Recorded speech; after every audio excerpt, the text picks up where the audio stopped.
What's good, YouTube? What's shaking? Let's talk about it. Supposed to have a special guest, man, but your boy Blue, man, be busy. So pardon me, my peopleizations. Emmanuel Broderick, salute. What's shaking? So I be a little busy, man. So pardon me, my peoples, man. We supposed to have a special guest on, but like I said, your boy Blue be busy, man. There you go, 619 Cali Factor, salute. Mr. Shelton, salute. I be trying to grind and get y'all this content. You understand me? So, Kerry Dominic, salute. In Brooklyn right now. In Brooklyn, in the house without a doubt. Boxing Conversation, my brother Reggie Owens, salute. 10 Boxing Fan 423, salute. H-Town 713, Christian Harara, salute. Harara. I think I said that right, man. Salute to you, my peoples. So I be on the grind, man, trying to get y'all this content. So I be trying to go live now. I'm supposed to go live last night at 9 and have a special guest, but I got backed up, man. West Coast, best coast, salute. So I got a little backed up, man. So pardon me, my peoples. I'm gonna get Kurt on the other phone. My brother CB Sports TV, Carl Burrell. Salute. Smash that like button, my peoples. Subscribe to my brother CB Sports TV, man. Gerard Mocare. Salute. Dre Finance. Sending ahead Ahad Israel. Said that was a great interview, Freeway. Salute. Appreciate you. JMJ 2121. Salute.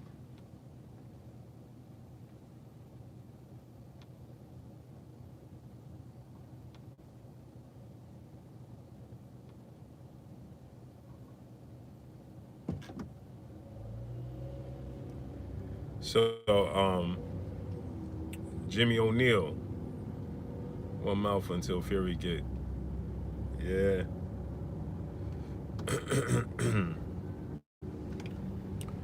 you know, smash the like button, man. Get them likes up to 5-5, man.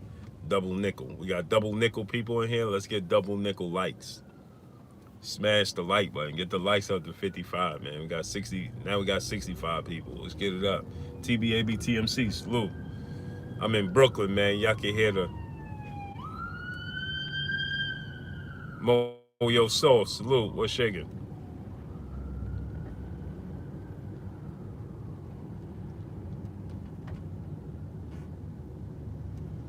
So, we in Brooklyn, man. Making it do what it do. Salute to my peoples. Pablo Escobar, what's good? We on the grind, man. Smash the like button, man. Get the likes up. That's 65 people. Let's get 65 likes. So I'm trying to bring y'all as much content as possible. You figure deal me? Lord Sweat Real, salute. What's shaking, man? Trying to bring y'all as much content as possible. You understand me? You know, like I said, we supposed to have special guests on, but I'm out on the grind. So yesterday we supposed to have a special guest, and today we're supposed to have a special guest. But as you can see, I'm not at home. So apologize to my peoples, man. I apologize to my peoples. But we're gonna talk a little bit of boxing because we ain't been live in a week. Copper Chata, salute. We ain't been live in a week. So I figured we gotta go live. Lawrence Noon, salute. Can't wait for Bomb Squad February Deuce Deuce. Yes, sir. Smash the like button, man. We got 80 people. Let's get 80 likes.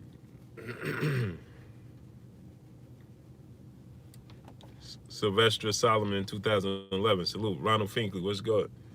Man, it be some when I don't be going live. Armin Rice, salute. It be feeling like I ain't talked to y'all in forever and a day, man. Or when I be seeing y'all names, I'll be like, man, David the Real Thomas, Marcos Orozco, salute. Willie Mays, salute. Why Oscar? Yeah, he not telling the truth about Jamal Charlo situation, man. We know that to be true. Not we know that he ain't being truthful. We know he ain't being truthful. Smash the like button, man. Get the likes up.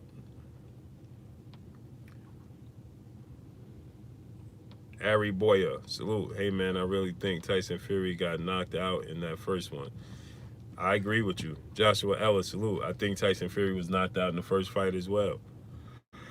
Tyson Fury think he was knocked out in the first fight as well. That's why he making all these unnecessary adjustments. Majority's TV. Wilder got wobbled 3 or 4 times. Yeah, what round?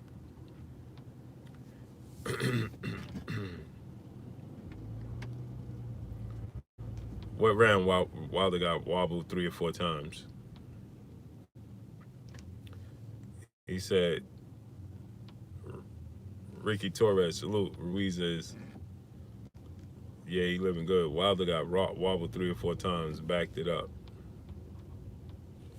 Luis Martinez, Elijah Hanna, salute. Yep. Wayne Jr., salute. Yeah, I asked, you said Wilder got wobbled 3 or 4 times. I said, what rounds? Tell me what rounds he got wobbled in.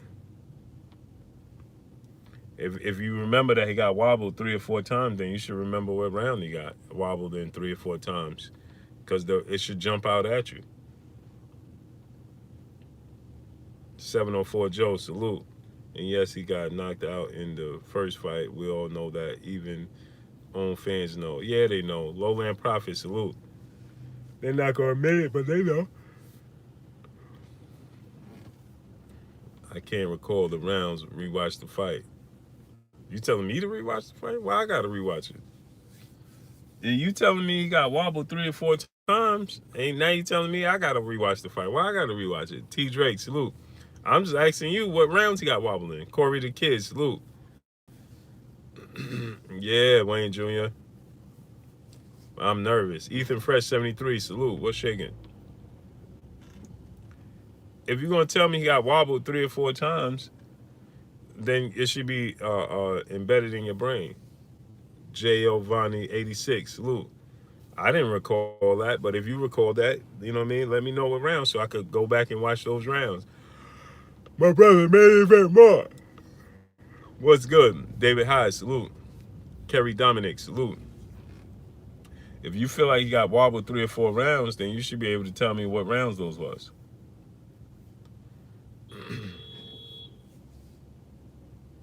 Said not only that, name someone important that Fury knocked out. Name me anybody that Fury knocked out. Yasa Kankia. Appreciate you. Salute to you. He said he got wobbled once, not 3 or 4 times. Yeah, that's what I'm saying. 3 or 4 times. Expert genius, salute. I think Wilder's footwork is what's going to get Fury this time. I think so too. It's gonna be educated. Jafari Caesar, salute. Don't hit my car with that garbage truck, man. I think it's gonna be educated footwork. Smash the like button, man. Get them likes up. Get the likes to a hundo, man.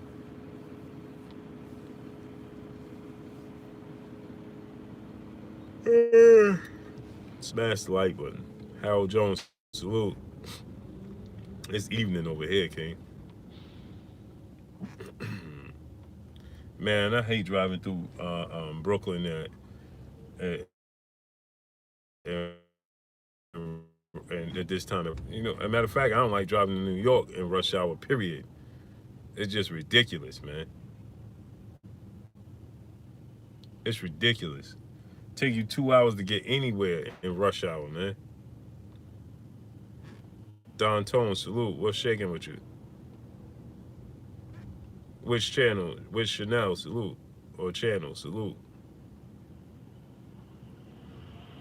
What kind of car I got? Dodge Charger. Vernice Anderson. Peace of blessings.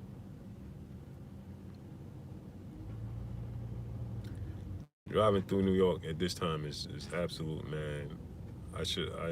This is when I wish I got on the train, man. Jermaine Smith, salute. I wish I got on the train, man. Smash the like button. Y'all see YouTube is playing with the numbers. They not sending out the notifications.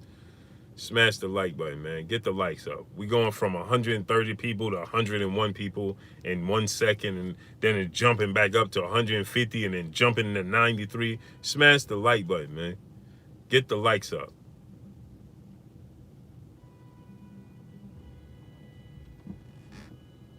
Vado Newton, salute. Smash the like button. Get the likes to 120. Billy M, salute. He said Wilder was never hurt. He was tired late in the fight. I think in the 12th round, he was kind of deflated because Bruce Gold, salute. I think he was kind of deflated because Fury got up. You know, and that could be, you know, discouraging. Could deflate you, you know. I think he looked. PGH Big Dog, salute. Thomas Moreland, salute. When Fury got up, it was kind of deflating. You know, it was a moment of, like, you know, sigh moment. Devin Blocker, salute. You understand what I'm saying? It's a moment of, ah, man, that type of moment. You know, like, because in all actuality, he felt like Fury was knocked out. But too, you know, you got to look at it and you got to say, like, you know, he shouldn't have started celebrating either until he was sure Fury wasn't getting back up to beat the count. You see what I'm saying? Yeah, it's 130 people. Royal Q Dash, salute. It's 135 people watching. And we still don't have 100 likes. Smash the like button. Remix 123, salute. What's shaking? Nicholas Argoris. Man, I hope I said that right. Salute to you, my brother. Reading is fundamental. Now we got 146 people. Leon Robinson, Daryl Zabedia, Halim Future, salute. My brother Lyman Paulie, what's good? No, Lyman, we're gonna do it tomorrow, cause I'm driving. I'm driving, so Elvis Henson, salute. Jimmy Thomas, salute. Miami Soldier, salute. You know, so special guest will be on tomorrow. I'm just coming from Gleason's gym. Drew Titan, my brother, what's shaking? Emmanuel, salute. Said Fury is confused. Emmanuel Bang, salute. Zaza Brown, peace and blessings, Queen. How you doing? Yeah, man. You know, you driving through Brooklyn. When you driving in New York at this time, it's 5:30 in the evening in New York. Man, I don't even know why, man. I wish I parked my car and just got on the subway. Get on the train, man. It's 5:30, man, in New York, and I wish I would have got on the train, man. Sometimes you in Arnold Gold, salute. Simon Carr, salute. Sometimes you ride through New York, you know, when you get in the yeah, Drew Titan said you brave driving in rush hour. Yeah, that's what I'm saying, man. You know what? You know what, Drew? What happens is when you driving early, you know, you can move around quick and you kind of forget. And then it reminds you, and then you like, oh man, why did I do this to myself? Because I think, you know, I forgot what time I'm gonna be coming back and all of that, man. And man, unbelievable, man. This time in New York, NBA film, salute. At this time in New York, you never been in New York, or you don't know what it's like. At this time, man, it take you 2 hours to get anywhere in New York. 2 hours, man. 2 hours. It takes you 2 hours to get anywhere in New York at this time. It's horrible. Can we get the likes up to 150? Can we do that, my peopleizations? Ronald Finkel said, Booba, you thought you was in a small city. No, it's just you forget, man. At some time, Manuel Joseph Bain, salute. It's just sometimes, sometimes, feel good about not going to Gleason's this morning. Yeah, you got to go to Gleason's. Scant Ranch, salute. Sean McKinney, New Jersey, salute. She says the same way in Chicago. Yeah, it's just God's boxing corner, salute. Ronaldo Toll, salute. It just gets like, man, cursor, salute. I don't know why I do it to myself. Don't know why. Vernice Anderson.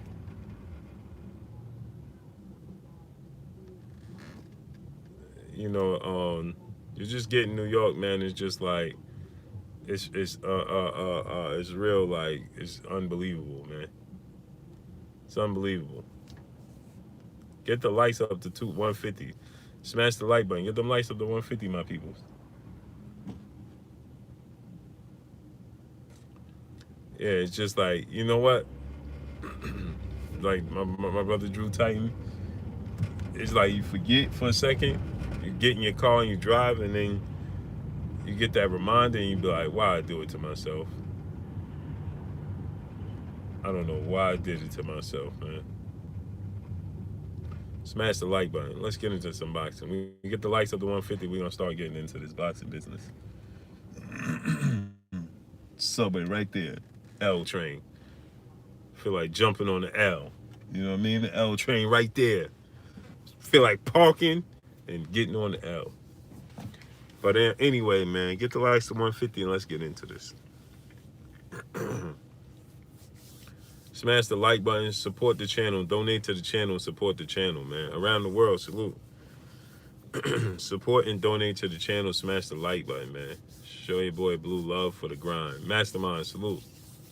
Let's get into this, man. And all the changes that Tyson Fury is making. Aside Nakib, salute. All the changes Tyson Fury is making in training camp, you know, for this highly anticipated rematch. In the first fight, he stated that Mosquito, salute. He clearly won the first fight. This is my thing. This is my opinion, man. If it's not broke, why fix it? Remix 123 said, "How old are you?" I'm over 40. I'm on the wrong side of 40. Put it that way, brother. I'm on the wrong side of 40. G-Man, Cutthroat Sports. Ty King alive, my brother. What's shaking? I'm on the wrong side of 40, bro. Put it that way. Richard Diaz, salute. Wrong side of 40. So, okay.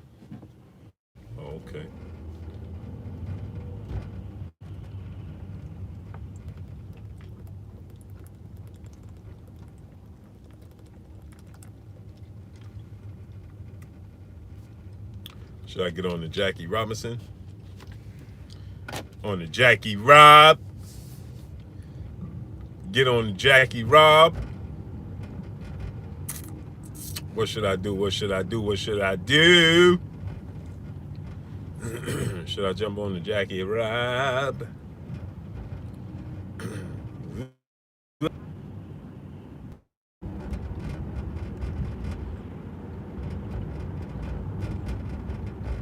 Ty King, man. I sure was, bro. I sure was in Philly, man. And didn't even hit you up, bro. And didn't even hit you up, man. Wow. Wow, man. I sure was, man. And didn't even hit you up. But guess what, bro? I'll be back out there soon. Man. And didn't even hit you up, King. So when I come back out there, the day is on me, King. The day is on me, man. Muhammad Arif, salute. Arif, salute. Man, Ty King, man. Say you look young for 40, bro. Man, I'm older than 40. Hey, man, Ty King, I owe you, King. Jafari Caesar, salute. He said automatic term. Yeah, man. He said Wilder on points. That's a prediction. That's a prediction right there. Wilder on points. That's a prediction, man. Because that's a prediction nobody's predicted. Said and his born day, man. My fault, King. My fault. My fault. For real. For real. Happy born day, King. Happy Earth Day. My fault, man. But I guarantee you next time, we own it. We own it, King. We own it. Aaron Jones, salute. Let's get into this boxing talk. Thomas Games, salute. Gomes, salute. Fury going to school. So listen, man. Tyson Fury and his team are concerned. YG Knight, salute. They're concerned with the injury he suffered, that cut he suffered against Otto Wallin, and they brought in the best cut man in the game and Stitch Duran, Jacob Stitch Duran, and to assure them that if anything goes south with that cut, that he'll be there to help to control it, right? Smash the like button, my peoples. Donate, support, and donate to the channel. So if you like the channel, support and donate to it, man. Helps keep the grind going, you understand? So with that said, he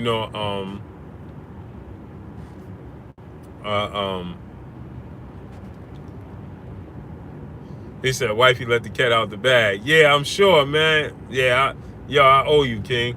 I'm on it, though. I'm on it. So I think that so Tyson Fury, it just reeks of him being unsure of himself. You understand? It just reeks of him not being confident, or it could be that he just want to dot all his I's and cross all his T's. I think that he believes that Deontay Wilder was better than what he originally thought. Of course he's gonna tell the world that all he has is a right hand, but I'm want to believe that he believes that Deontay Wilder was better than what he thought, and now he wants to dot his I's and cross all his T's to make sure there's no more hiccups, right? He wants to nail down all four corners, so it's all tight. You know what I mean? So no air could get up underneath it, and so that's what I believe that Tyson Fury. That's where he's going with this right now. Because, like I stated, I believe that he believes that that he understands that Deontay Wilder is not just a right hand. There's little tricks and nuances. There's things he do to set up that right hand. The right hand is his go-to move, but that's not everything for him.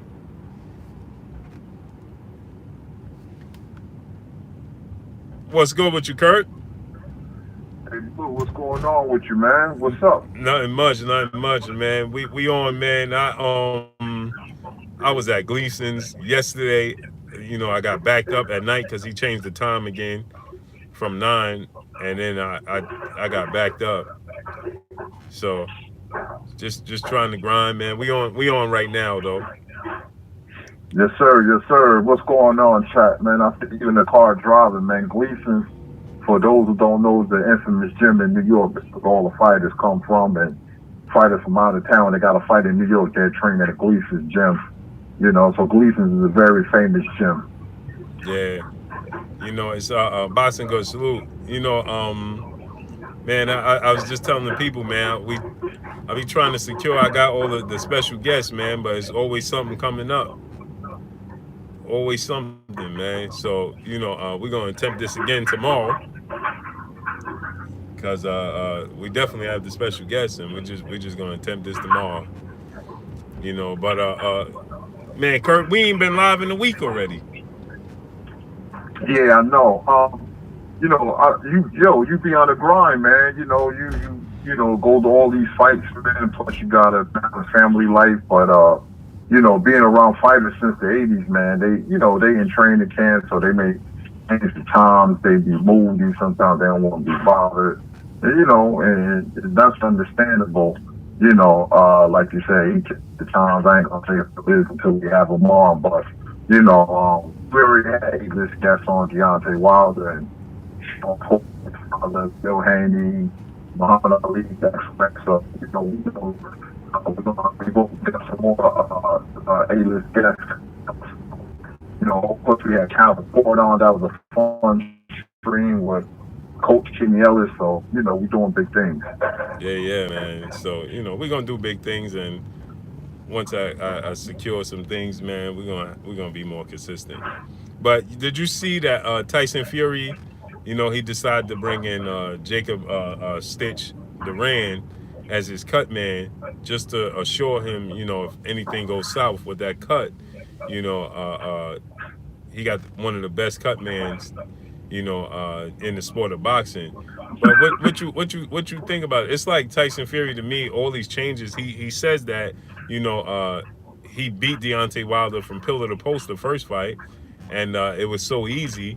Outside of the knockdowns, it was an easy fight, But he making all these changes, man, and to bring in Stitch. And I understand it when you suffer such a horrific cut, and 2 cuts over the same eye. But my thing is, I tested to, he just didn't see the left hand, the left hook.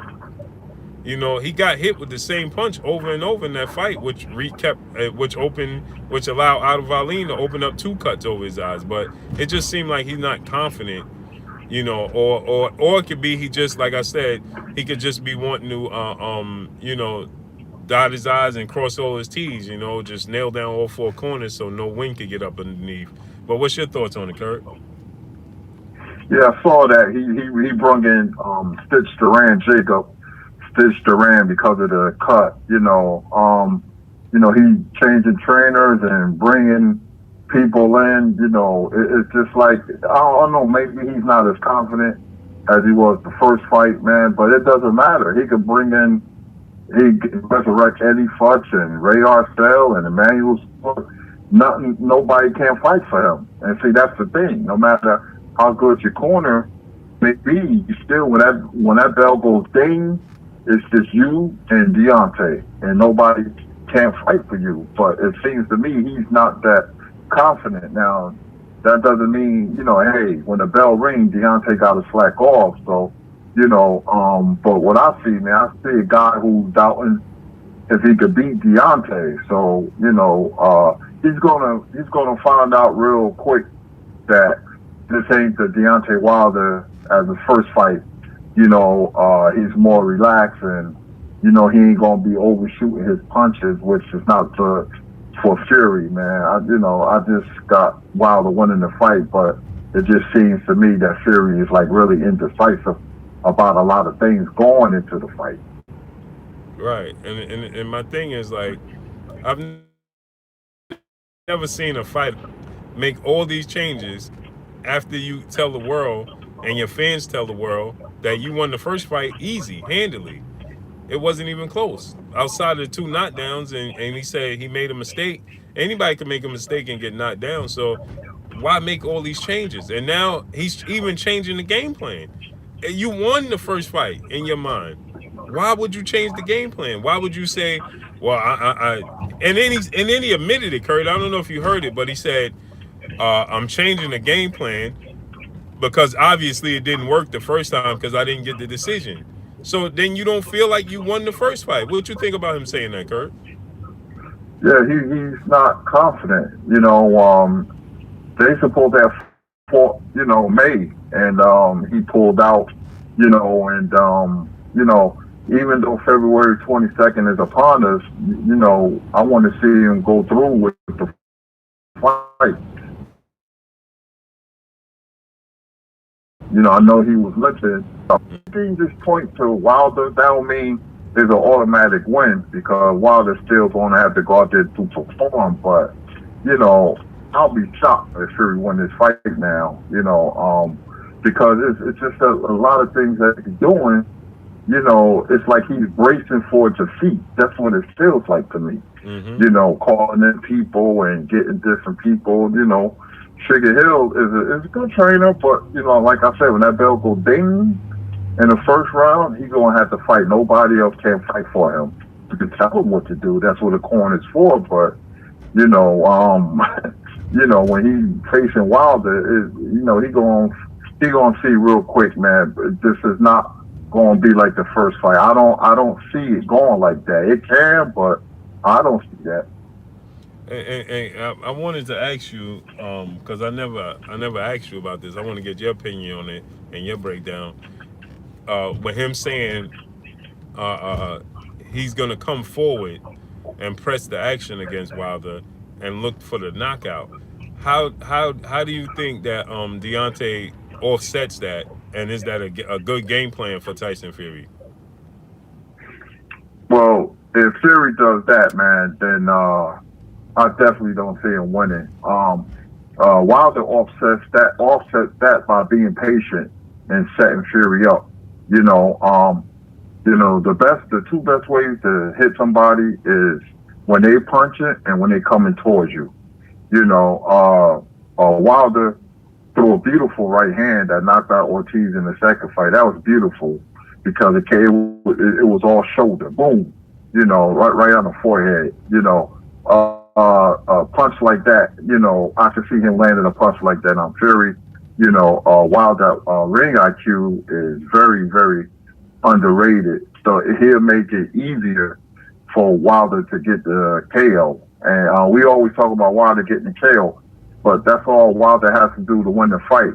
I mean, his whole mentality is to knock you out, but go in there and try to win the fight and let the knockout come by himself, because if he forced the knockout, then it could be a problem, but I see Wilder just being like really patient, and if Fury comes towards him, then the fight is going to be a really good fight, and because he said that he's going to be super aggressive, so that's going to play into Wilder's hands. Yeah, I think that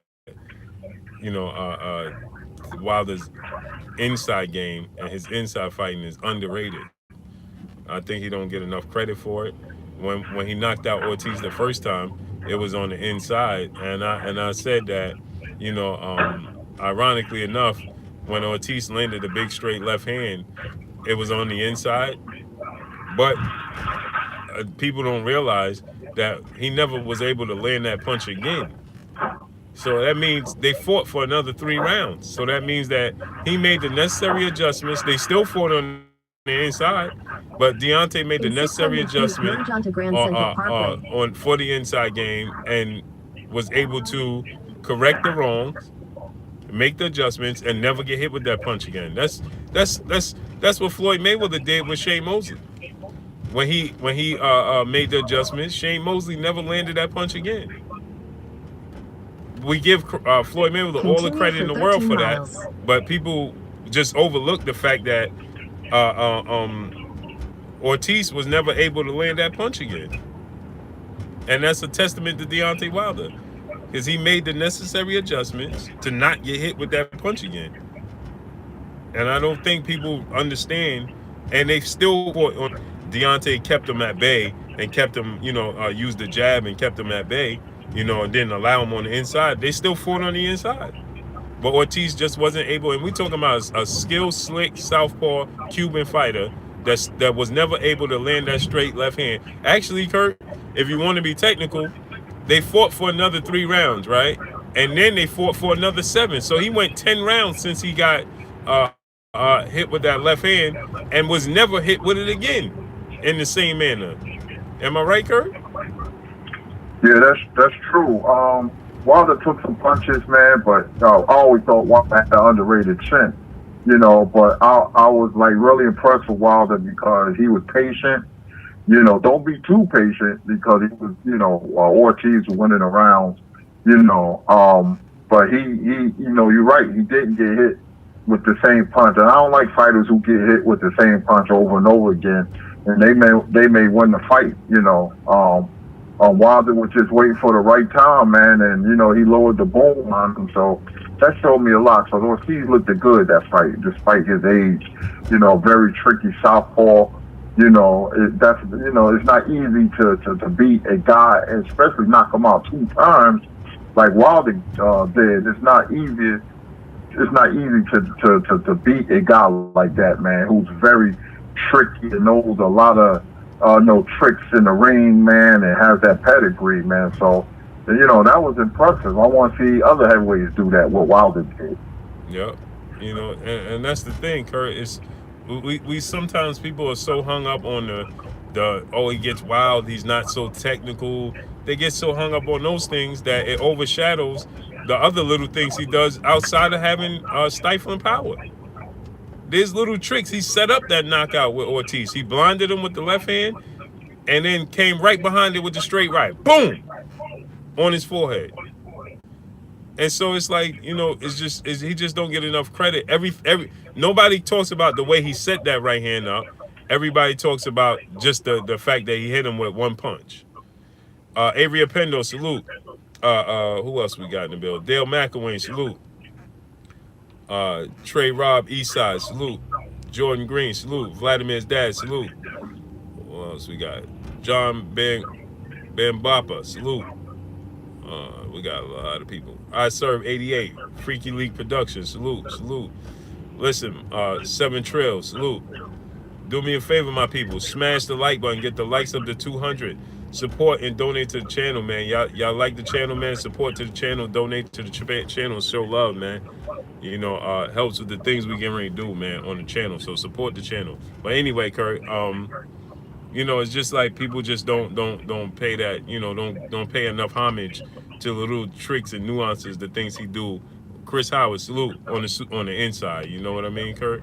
It's just those things just get overlooked because the first thing you think of when you think Deontay Wilder's power, and the second thing you think of is he's not technical. Am I right, Kurt? That's true. I see a lot of little things. Wilder has made great improvement, but if you watch boxing, and you don't study it, or boxing is a very subtle and cerebral sport where you got to see the little things that a fighter does that makes a big difference. If you don't see that, then you lost in the sauce. You got to look at every aspect of the game, little things that he does. Wilder throws different right hands. He's not as wild as before. Against Ortiz, he threw a wide right hand on purpose, and if you notice, Ortiz shrugged it off. That was what you call a throwaway punch. Mm-hmm. And then, just like Foreman knocked out Moore, it was a short right hand with all his weight behind it. And Ortiz had his gloves up, but he hit him on the forehead. Boom! It was beautiful. That was a beautiful right hand. One of his best right hands he ever threw. That right hand he knocked out Ortiz with in the second fight, and the right hand he knocked out Stoker with was some of the best punches he ever thrown, man, because he set it up beautifully. He patient, he athletic, he's tall, so all that works for him. And Fury, and I'm just saying, and when that fight happens and Fury says he's going to be the aggressor, that's all Wilder has to do really is jab and set up that punch, man. He has a lot of moxie, and he has a lot of different ways and a lot of savvy. The way he delivered a punch, man, and throws a variety of right hands, man. It's like Tommy Hearns. That right hand is coming, but you don't know what ain't nothing you can do about it. So Wilder's the same way, man, knocking out 40-something people with that right hand, man, and he has a funny way of landing it, and Fury knows this. Mm-hmm. Yep, like you said, Kurt, it's just a matter of time because it's a boxing match, and it's just a matter. And you know what the thing is, the scariest thing about Wilder is that he don't have to land it flush. It's not too many times the Arthur Spilker punch was different. That was a counter punch off the ropes. His back was against the ropes. He counted Arthur Spilker. He timed him. So it's just a matter of time before that right hand lands. You don't know how it's gonna land, but you know it's gonna land. And the problem is the punch that you don't see coming is the one that hurts you most. And because you don't see his punch coming and you don't know how it's gonna come, it always gets you. It always seems to get you at some point in time. Knuckle off sports, salute. Michael Moore, salute. You know, it always seems to come. It gets you at some point in time. So you know, like you said, Kurt, it's a strange way of landing it, but it always lands. Anthony Lumar, salute. You know, but it's all we know. It's just a matter of time. Smash the like button, get the likes of 200. Support and donate to the channel, man. Click the icon, man. Support and donate to the channel, and smash the like button, thumbs up button. But Kurt, let me ask you this, right? So did you see Eddie Hearn? Oscar De La Hoya state that they offered Jamal Charlo a lucrative deal, but he turned it down to fight Canelo Alvarez. Is that something? Do you believe that? No, I don't believe it. You know, you would have heard something about it.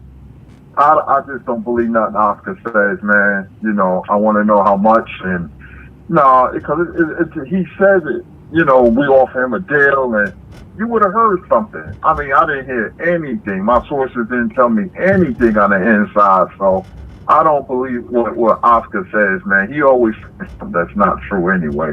Mm-hmm. I didn't hear one peep, not a whisper, not an inkling, nothing that he was offered anything. Nothing. Only person that brought this up, Oscar brought this up out of nowhere, and just dropped it on the boxing world. You know, oh yeah, we offered Jamal, you know, a huge deal, and they turned it down. Jamal was nearly Mr. Tiptoe, salute. Jamal was nearly in tears when he didn't get when they just handed the belt over to him, and he didn't get his opportunity to actually defeat Canelo Alvarez for the belt. So you're gonna tell me they offer him any kind of deal? I believe he would accept it, but a lucrative deal on top of it, and he chose to go a different route. That's very, very hard to believe. That's very, very hard to believe. Smash the like button, man. Get the likes to 250. Miami Snoopy, salute. You know, that's very hard to believe. But Kurt, how would you see a fight with Jamal and Canelo playing out anyway? You know, I think Canelo beats Charlo, and that doesn't mean Charlo can't win the fight. To be honest, I just don't think how Charlo's career has gone. You know, he should have been further along in his career. I mean, knocking out the Dennis Hogans of the world doesn't do nothing for Charlo. His whole career right now should be based on Canelo. How do I beat this man? By fighting people like Andrade and Derevchenko, who's the number one, and he might fight Derevchenko because he's the number one ranked WBC contender, what I heard. And, you know, fights like that, the Andrade fight, Derevchenko, any good 160-pounder would do him justice getting ready for Canelo. You know, people don't realize it's one thing beating subpar average fighters, but it's a whole nother thing beating A-level fighters. It's a different energy. The atmosphere is different. The bright lights is on. Fighting the Canelo, you know, you have to, you know, psychologically be prepared to take on somebody like that. You know, Danny Jacobs wasn't. You see how timid he was. You know, Kovalev wasn't. You know, you have to prepare yourself mentally and get yourself in the best shape. Come up with a game plan to beat him. You know, because fighting a guy like that is different because he's seasoned. A big fight with Canelo is like a glass of water, so he's going to be fine. It's up to the contender that's moving up from fighting BC level people to a guy who's one day is going to be in the Hall of Fame. It's a different energy. And just like Floyd always says, you know, I made it look easy, but that doesn't mean, you know, anybody can make it look easy like I do. When he was talking about beating Manny Pacquiao and Canelo Alvarez, he said, I'll make it look easy. Mm-hmm. You know, but, you know, it's not easy to fight a guy like that because I don't know if he's going to be prepared for a game plan. You know, I didn't like how he looked in the Brandon Adams fight. He looked good in the Hogan fight, but Hogan is not Canelo. And to beat Canelo, Charlo can't be basic like that. Even though he takes a good shot when he fought Karabov, Canelo is a different animal. We criticize him, but damn, that man can fight. Canelo can fight, man. I study him a lot. I'm like, this man can fight, but the way you beat Canelo is you have to use your feet. You can't stand in front of him, because you're going to be looking like James Kirkland and, even Amir Khan was moving. Amir Khan always had lapses on defense, and I know he was going to get caught, and I think I predict the round. But, if I was Charlo, I would implement a game plan to using my legs and having that hard, stiff jab. I think that will drive Canelo crazy. I don't know if he can do it when you look at Mayweather, Wilder, even Trout was having success. But Trout had to fight a different way because they had open scoring, and he had to become more aggressive. That didn't play into his hands, and that's why he got knocked down. But I would use my legs. I wouldn't stand in front of him because Canelo can punch, and Canelo is real good at setting you up. So, I don't have faith in Charlo fighting Canelo. So maybe he can prove me wrong. I think Canelo beats Charlo. Yeah, I agree with you, Kurt. The at times Jamal could be real flat-footed. But not even at times. That's his style. He's flat-footed. He sits on every punch. Every punch is thrown with conviction. So I'm surprised. But you know what, Kurt? He's in great shape, man. Because majority of his punches he throws with conviction, even his jab. But that dude, it never seems that you never see him gassed. You know what I mean? But how do you see a fight with him? And like you said, I believe that Demetrius Andrade, and if we see the Billy Joe Saunders version that fought David Lemieux, he's going to give Canelo Alvarez a lot of trouble. And I think that they know he's going to be fully motivated if they offer him the Canelo fight. And I think they start to second guess it because you're not going to see the version of Billy Joe Saunders that you just saw in his last fight. You're going to see the version of the David Lemieux version, or even better. And that Billy Joe Saunders is going to give him problems because he's big on top of it. So I think that Billy Joe Saunders is going to give him a lot of trouble if he comes in motivated and in shape. But Demetrius Andrade, I favor Demetrius Andrade to beat Canelo. And I think that they understand that. I favor Andrade to beat most of them, and that's why they choose to stay away from him. And he gives them the option. He gives them the out to stay away from him. He gives them an excuse to stay away from him. So, but how you see Derevyanchenko and Jamal Charlo? That's a really, really good fight. He needs a fight like that, to get him ready for a better opponent. Like a Canelo, Derevyanchenko. I think Derevyanchenko, he fights very well on the inside. He gives you angles. He gave Triple G a lot of problems. I thought he won that fight. We would know about Charlo if he fights at Derevyanchenko, where he stands. That's a good fight for him. That's a tough fight. I got Charlo probably by a majority decision, because I think he's going to test Charlo. He's going to fight him on the inside. Now, Charlo, like you said, both of the brothers are supreme athletes, man. They take a good shots to the body. They don't seem to budge. Karabov was hitting him with some great left hands, man. He just took it like it was nothing, But the Derevyanchenko fight, he can beat Derevyanchenko with his athleticism, his size, and his jab. But if he gets past Derevyanchenko and Canelo and Andrade is there, he's going to have some more tools in his trick bag. He can't be basic. He's going to have to, move a little, have a better variety of punches. He has a good uppercut, and he has the talent to do it. Because I can look at him and say, man, he can fight, but he's going to have to implement some other tools, and that's where Derek James and Ronnie Shields, trainers like that, they come in and tell the Charlos what to do, Jamal can, beat anybody if he fights the right way. Right. Yeah. Now, Matthew Valentine, salute. Yeah, I agree. I agree, man. I love his jab. He has a beautiful jab to me. It's tight, it's sharp, and it's powerful. So I love his jab. That Sergey Derevyanchenko fight, that's gonna be a tough fight, man. That dude comes to fight, man. And I thought he won that Triple G fight.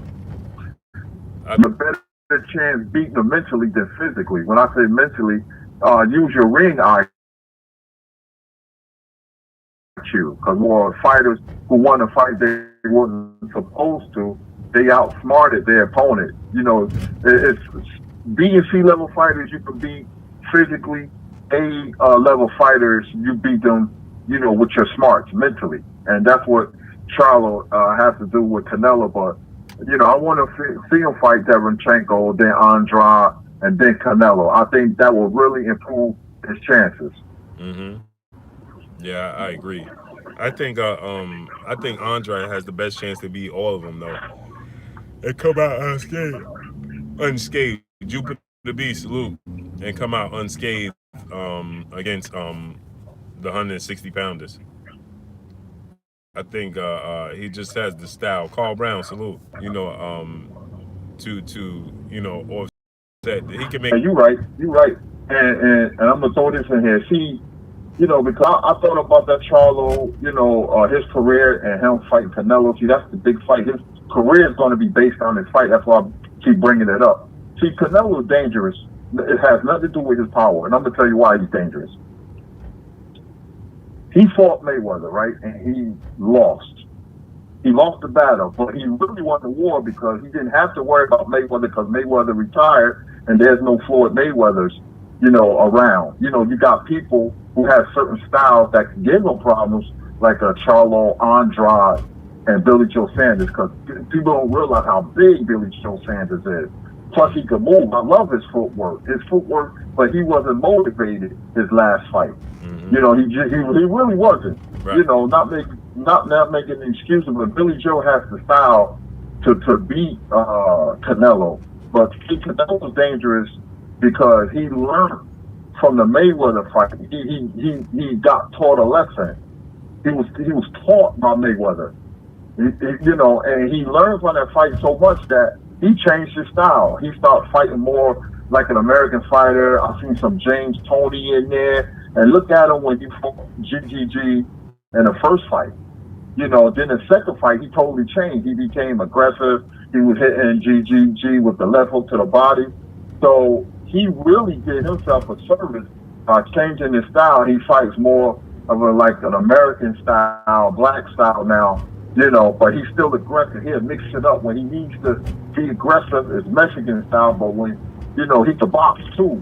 When you look at the Jacobs fight, but and see a fight like that really helped his career because he said, you know what, I lost against a great fighter. I'm going to have to change my style. And see, with him changing his style, it got him ready for any style that his opponent brings to the ring. So, he still doesn't have the footwork because he doesn't have those genetics. But, his feet are slow, but, anything else, upper body movement and him being slick, he implemented that. So Charlo's going to have to offset that by becoming a thinking man's fighter and using his footwork, but I haven't seen him use his feet like that. So I don't know if he can, change his style to offset and beat Canelo. Yeah, that's my thing. He can't be flat-footed against Canelo Alvarez. That's not going to work. Hell no. Nope. That's not going to work. Because I believe that Canelo Alvarez has faster hands than he does. And their power is about the same. But Canelo Alvarez, being shorter and more compact, his punches don't have to travel as much distance as Jamal's. And on the inside, he's real savvy. Like you said, he's real savvy. He's real smart on the inside. And I think that, he'll create a lot of problems for Jamal on the inside.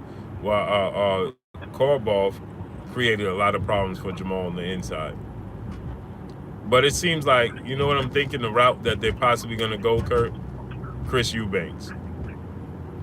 I think we're going to see Chris Eubanks and Jamal Charlo. And what you think about that fight? I think Charlo beats Eubank, excuse me. So wide punches, gaggly punches, sometimes sloppy. He can be very sloppy and wide. Leaves himself wide open, man. The best thing Eubank's got going for him is his fighting spirit and aggressive. But that can cost him against Charlo because Charlo, I could see hitting him with that uppercut, man, and that jab being a problem because sometimes his weight be on his front foot too much in, and that's not good. Like Trinidad, that's why Trinidad always got knocked down. You can't put all your weight on your front foot. It's easy to hit a guy like that. But Charlo has opponents. He has Eubank, Derevyanchenko, Andrade, Canelo. That's 4 people that he can fight. The Canelo should be the prize. I don't know if he's going to win those fights. He should, because Charlo is tough, man. But those fights right there would get him ready for a big one. But I like Charlo beating Eubanks by late round knockout. I'm about to say decision. It'd be a tough fight, but I see Charlo beating Eubanks. Yeah, I never was high on Chris Eubanks. I was never sold on him, man. Me neither. He's just too wild. Excuse me. He to me, L7 beloved salute. I just feel like he thinks he's better than what he really is.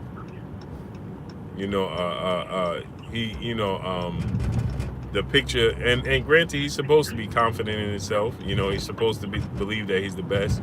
But I think that what how he perceives his abilities and his skill set is not actually what is displayed in the ring. And so I think that he just thinks that he's better than what he is in the ring, and I don't think that he pays too close to attention to detail because he feels like his athletic ability gets him over. And I saw something one time, him and his dad. We was at a press conference, Wilder Ortiz press conference, and his father came over and he told him, "Hey, get with Floyd Mayweather Sr. was there," and he told him, "Hey, get with him," and he said, "Why?" And he was like, "'Cause you need to learn. You need to get with him. This entire time we're here in Vegas, you're gonna be with him." That's what Eubank Sr. told him. So you're gonna work with him. You're gonna get with him the entire time we're here. Smash the like button, my peoples. Get the likes to 250, man. Smash the like button. Support the channel. Donate and support the channel. Smash the like button. It's free.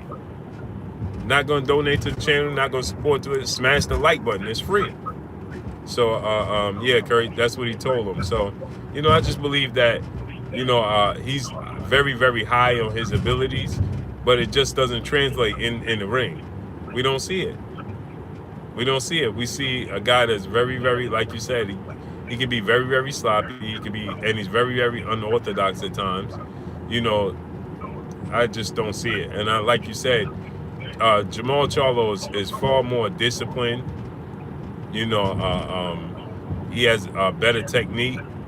He doesn't get out of position all too often. And like I stated earlier, he throws everything with conviction, including his jab.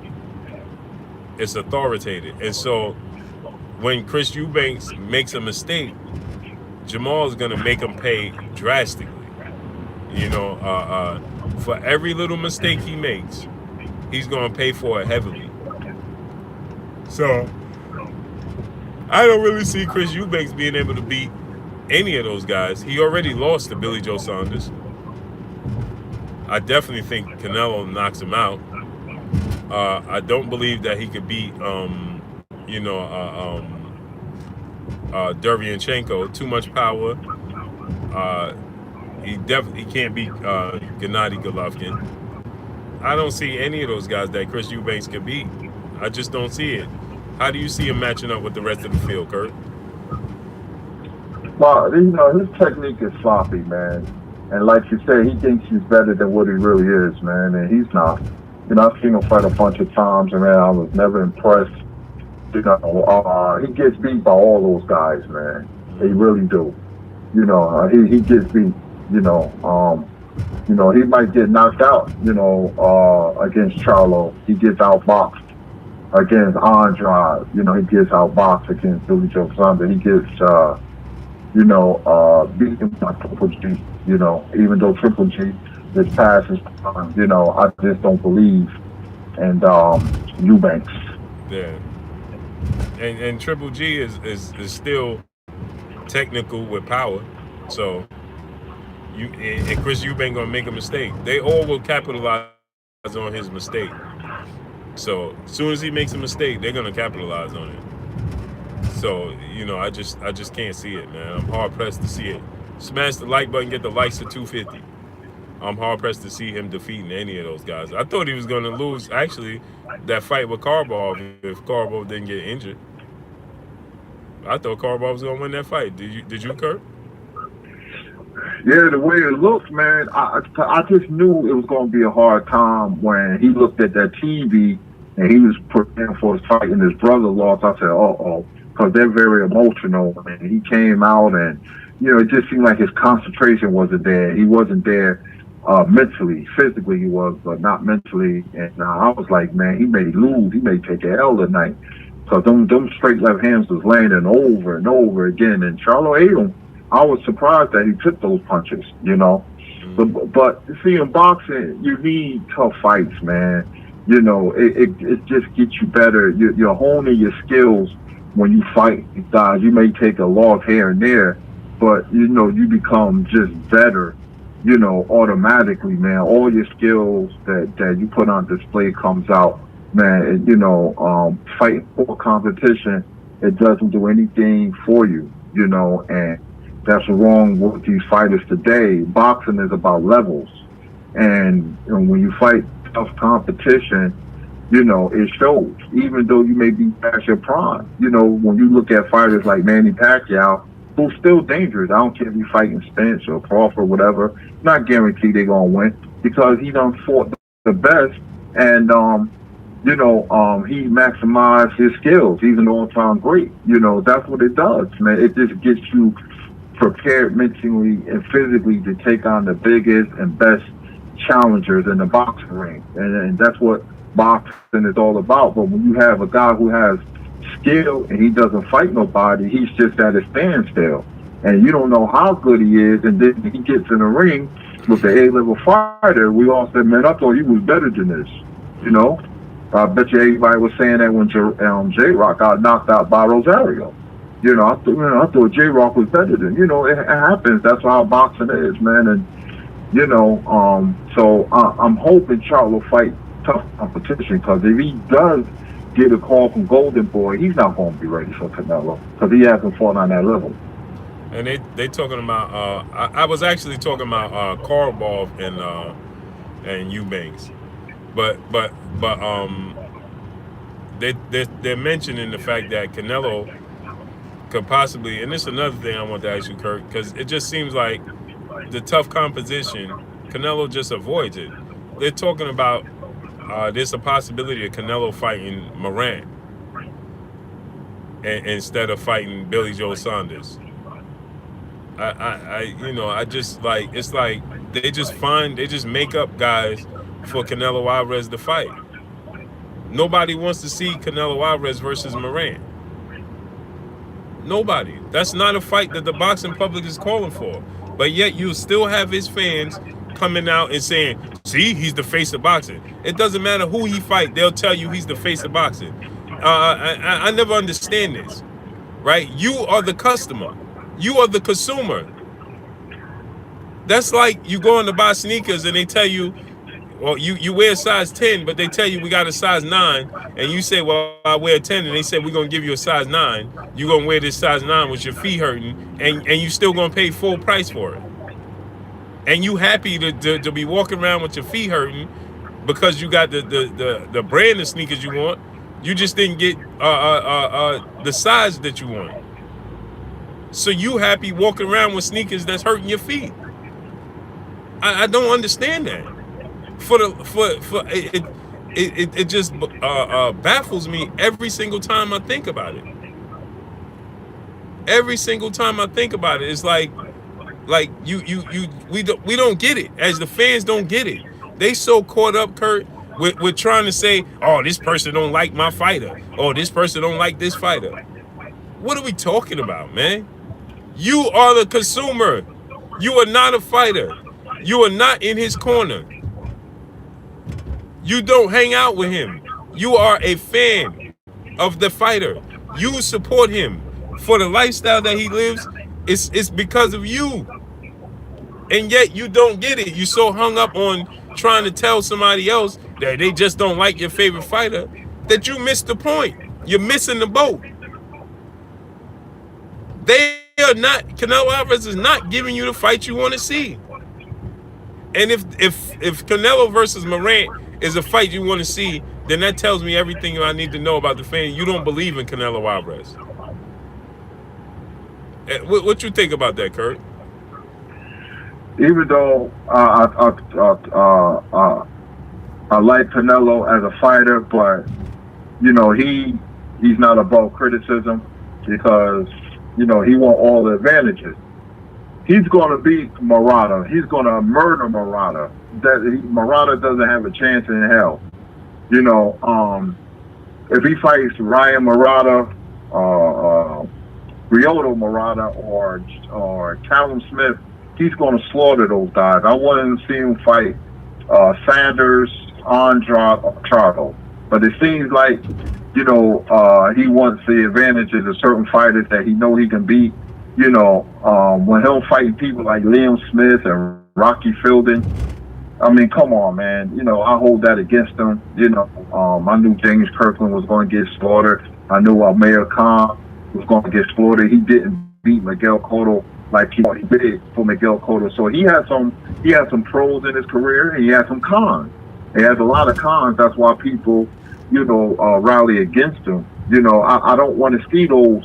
I got a feeling he's going to fight Callum Smith. I can be wrong, but I just got a feeling. And Callum Smith, doesn't have the style to beat Canelo. I mean, he will stand right there and get blasted all night long until Canelo knocks him out. I want to see him fight a slick fighter, fighter that moves, Andrade. I want to see it, so, and for the people, some people are fanboys and casuals. They get upset when you talk about their favorite fighter. I criticize everybody.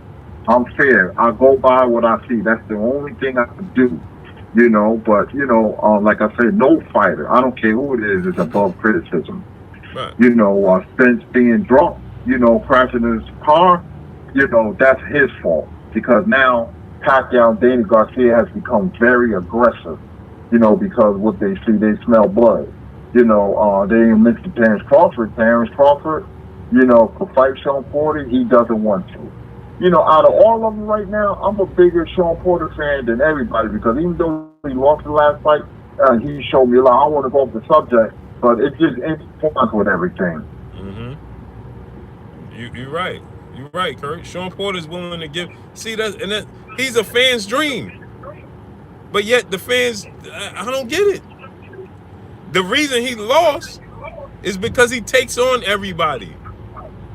He fights everybody. That's why he lost. T-Tone Toledo, Adari T, plant-based pugilism. What's good with you, my brother? Richard Head 2.0. Salute. Mike Cap, salute. John Freeman, salute. He fights everybody. That's why he lost.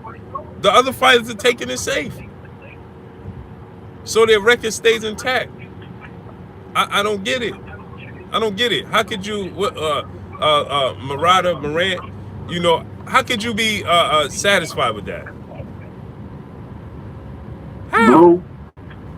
Blue, what I just said, when a fighter tests himself, his will, and how he looks against A-level competition, take a look at Sean Porter's resume. He's fighting tough fighters, man.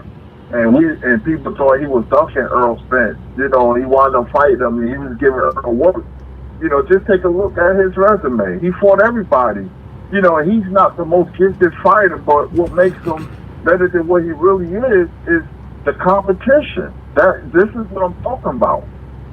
Right. You know, that's why I got respect for Sean Porter. Danny Garcia, Kell Brooks, Earl Spence, you guys, he fought everybody. Mm-hmm. Hey, Bruno, he fought everybody. And that's the way you're supposed to do it. So what? You take an L here and there. So what? Yep. Everybody ain't going to go undefeated, but he maximized his ability by fighting A-level competition. Right.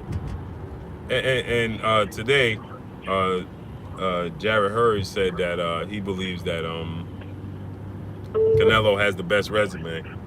I told him I have to disagree with that, man. You know, Sean Porter has the best resume. Canelo has this because of his one loss to Floyd Mayweather. Everybody acts like it didn't happen. Everybody dismisses it as like this dude is undefeated. He lost, and he arguably lost against Erislandy Lara. And every time he goes up against that style, right, he has trouble with it. And so now he opts not to even attempt to defeat it. Because there's a few fighters with that style, and he continues to go around it.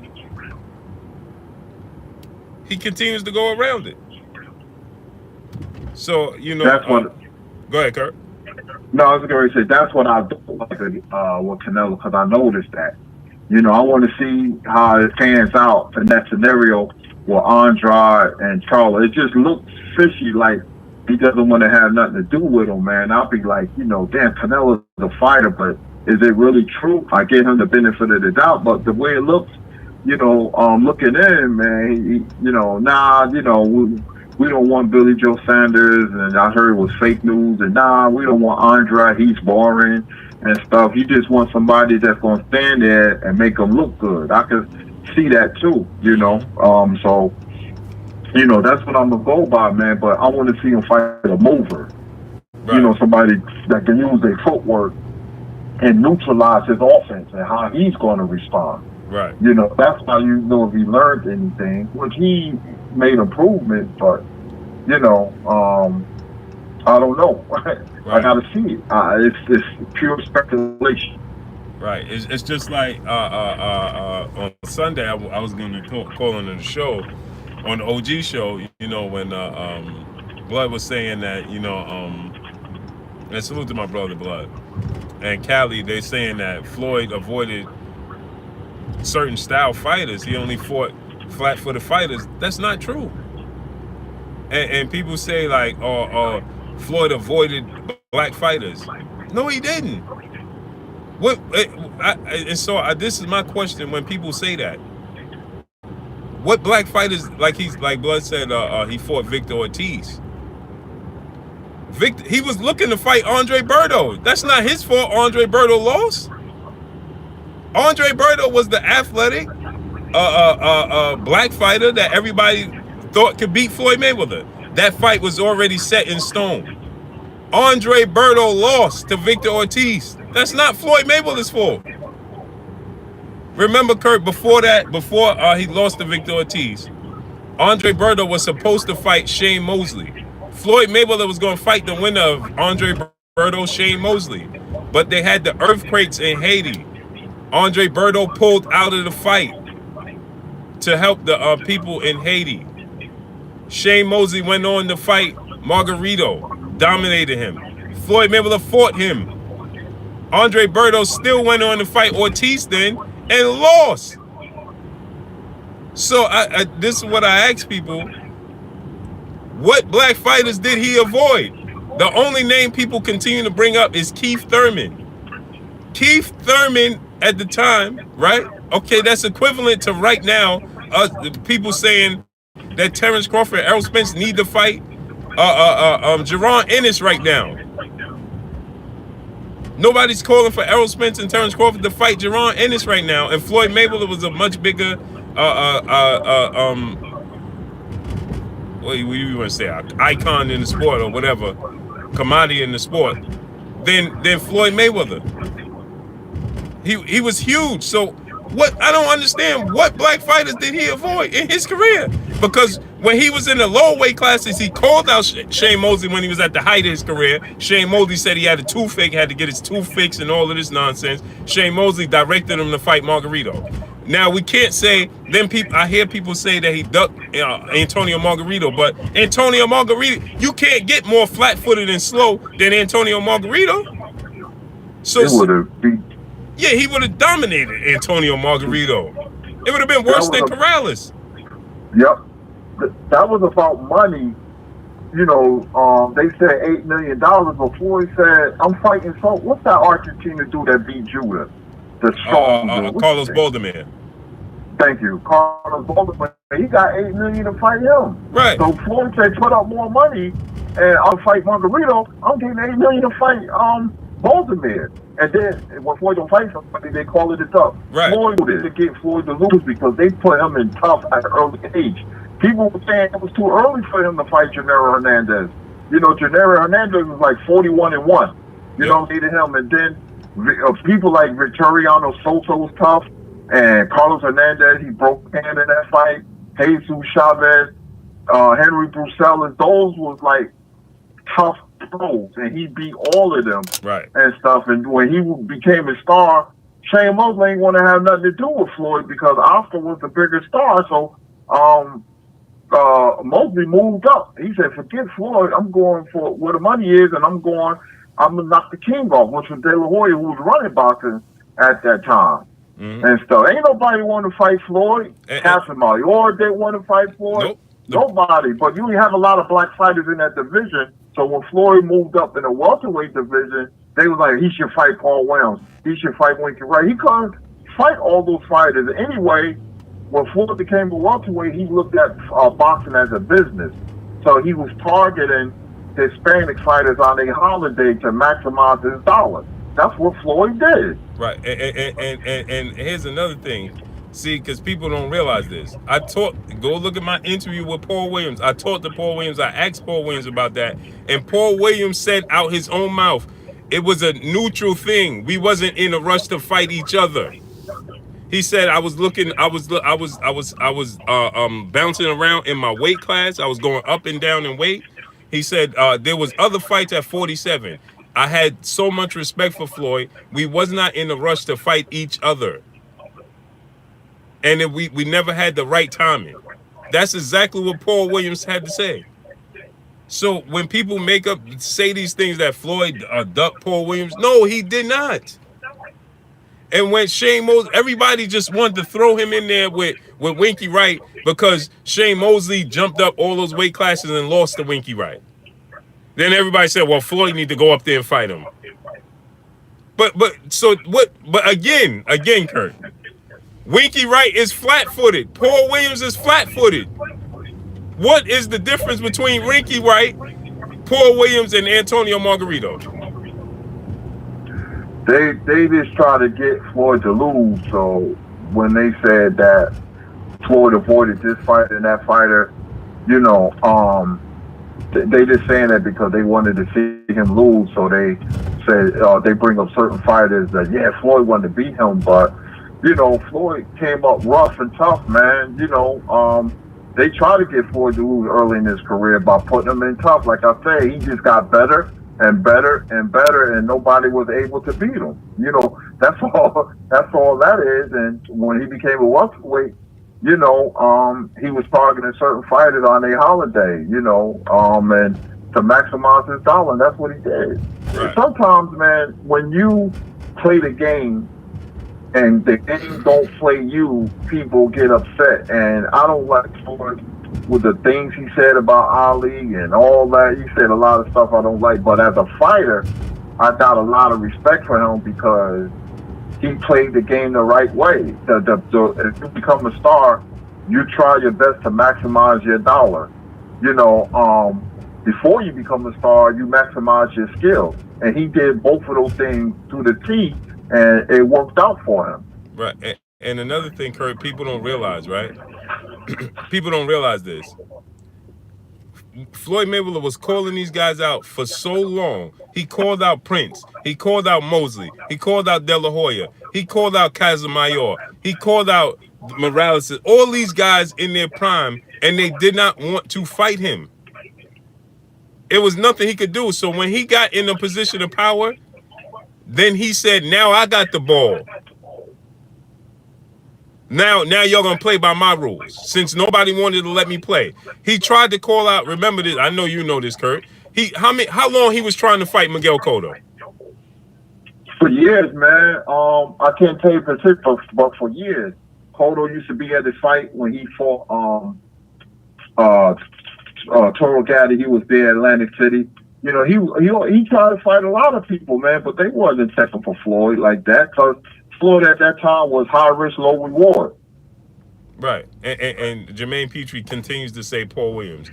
I'm going to tell you this again. Paul Williams, I just out his own mouth told me he was not in a rush to fight Floyd Mayweather. And when they just never had the opportunity, he wasn't afraid of Floyd Mayweather, but they was never on the same page to fight each other. So Paul Williams himself said that he was never in a rush to fight Floyd Mayweather. That's what he said out his own mouth. So stop making up your own narratives. People will just make up anything. Hey, Blue, wait a minute. You want to hear something funny, Blue? Yeah. Listen, my wife is a nurse, right? Uh-huh. And you know, a lot of Filipinos, they work in a hospital. They big on, you know, nursing, you know. And we got a lot of Filipinos in Jersey City, New Jersey. So they be like, yeah, Tammy, bring your husband Curtis. You say he loves boxing. I want to ask him. My husband want to ask him some questions. Every time we went to an outing, whether it was a cookout or party, I always had on a Floyd Mayweather T-shirt.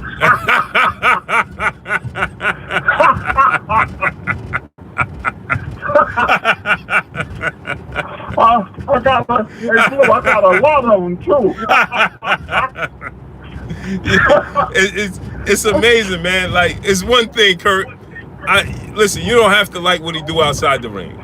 But the narrative that people say that he avoided these black fighters, all right, tell me what black fighters was there that he avoided. People continue to bring up one name. Well, he never fought Paul Williams.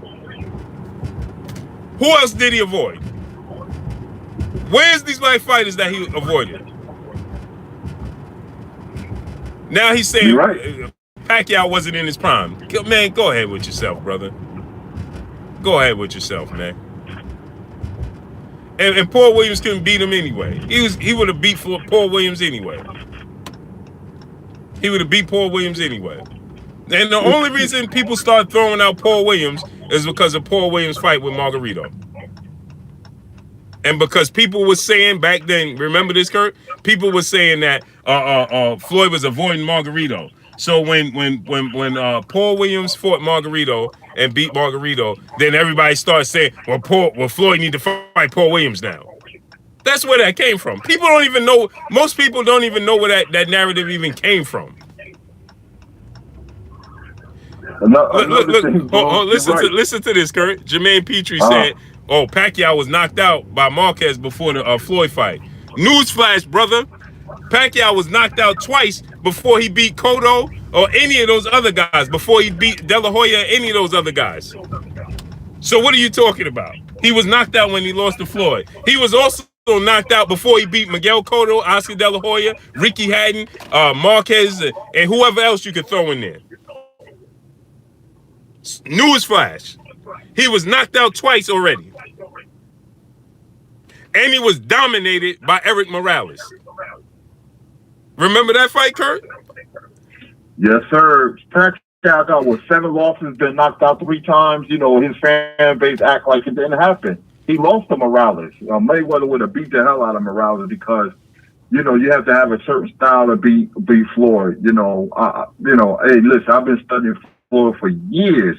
You can hit him with your jab for a round or two, but he's going to make adjustments. And Emmanuel Stewart says, out of all fighters he's seen, including Sugar Ray Robinson and Muhammad Ali, nobody can make adjustments like Floyd. That's what he said. That's what he said. Mm-hmm. You know, and that's Emmanuel Stewart. Yep. You know, but, you know, listen, man, they wasn't going to beat Floyd, man. Floyd is like a special fighter that only very few fighters that can beat. Tommy would have beat him, Hearns and Leonard, but Floyd was special. You have to give it up to him, man. I used to shake my head when I used to watch him fight. He was the last special fighter. Andre Ward was a great fighter.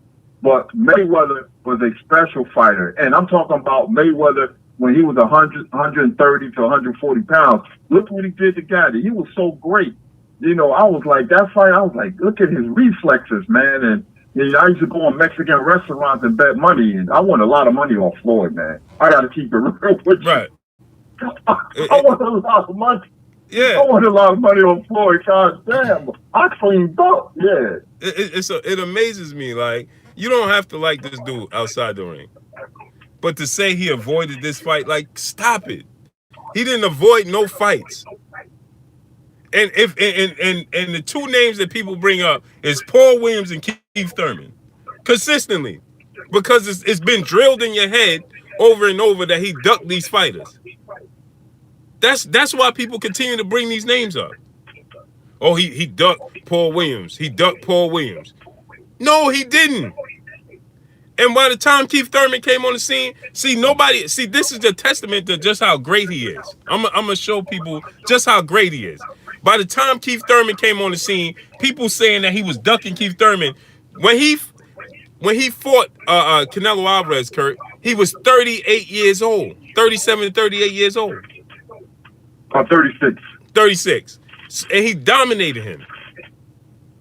His last great performance. Right. He dominated Canelo. And then, so now the dude is got into his, by the time they started talking Keith Thurman, he was what, 39? Yep. And people told him, oh, he ducked Keith Thurman. 39 years old? What are we talking about here? It just sounds utterly ridiculous now. It sounds ridiculous. Oh, he's ducking Keith Thurman. Really? So, this dude made over $900 million in 7 years, man. In 7 years. Goodness gracious. But the funny part is, people forget. People forget this, right? Is a lot of people that said that he was avoiding. And then once he finally fought them and dominated them, then they made up excuses for why he won. When Canelo Alvarez, remember the narrative was he was afraid of Canelo Alvarez. Even Canelo Alvarez started believing the hype. Remember? He said, oh, this dude trying to carry me to carry his cards. Remember, he was having them at the co-main event. And Canelo started saying, remember Canelo started believing the hype. Oh, he's scared to fight me. I'm not going to fight on his cards no more until he signs to fight me. Then he fights him, signs to fight him, and then dominates him. And then the narrative became, well, he was too green. Remember Shane Mosley? That's why Floyd got mad. Remember? He was ducked. When Shane Mosley got in the ring with him after he beat Marquez. Hold on 1 second, Kurt. Let me order my Skittles drink. I like these Skittles drink from Taco Bell. How you doing? Can I get a regular size Skittles? Okay. That's it. All right, thank you.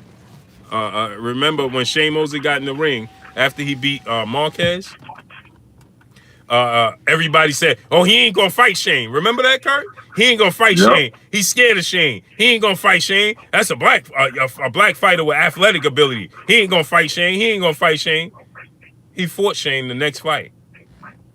Shane had the only moment people remember, this is how great he was, that you remember one punch in the entire fight that Shane. Now, there was it was a monumental moment, that punch. But that's all you remember. So he dominated Shane Mosley, and then it quickly turned into, well, Shane didn't have it no more. What are we talking about? But Shane Mosley had one of the biggest wins in his career against Margarito. So now what happened is, remember, Kurt? Then it turned into, well, after that, it was Shane Mosley's last performance, big performance, was against Margarito. Well, what happened when Shane hit him with the big punch? Because if he would hit him with that big punch and landed it and knocked Floyd out, they would say he strung two big victories. And Shane, the funny part about it, Kurt, is Shane was 37, right? Or 38. I think it was 30. I think it was 38. Right. I'm just guessing. Right. So at that point, he was 37, 38 years old, and they said that was the big that he was faded. Shane didn't have it no more. That was the excuse for Floyd beating him. But at 38, 39, they wanted Floyd to fight Mayweather, and then people will tell you I mean Keith Thurman, but then say he ducked Keith Thurman. I don't get it. Like, it's one thing not to like to do what he did outside the ring. It's another thing to just continue to try to move the goalposts for what he did inside the ring. Just give him his roses while he can smell them. Michael Woodard, salute. The dude, he dominated.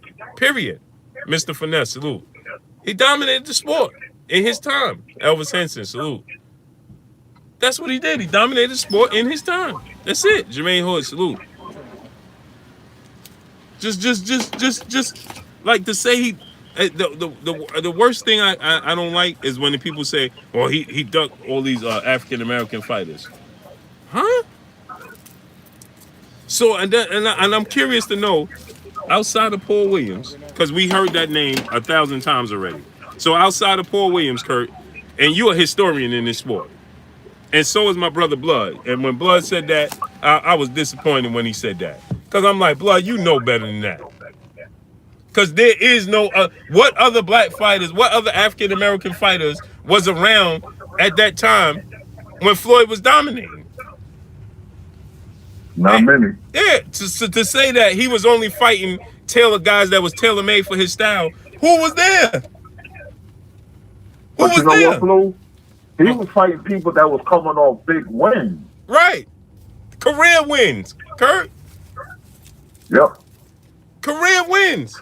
So everybody he fought, including Victor Ortiz, to try to downplay Victor Ortiz as he wasn't that good is utterly ridiculous. Because Victor Ortiz was seen as a blue chip prospect until that Madonna fight, when he started second guessing his career.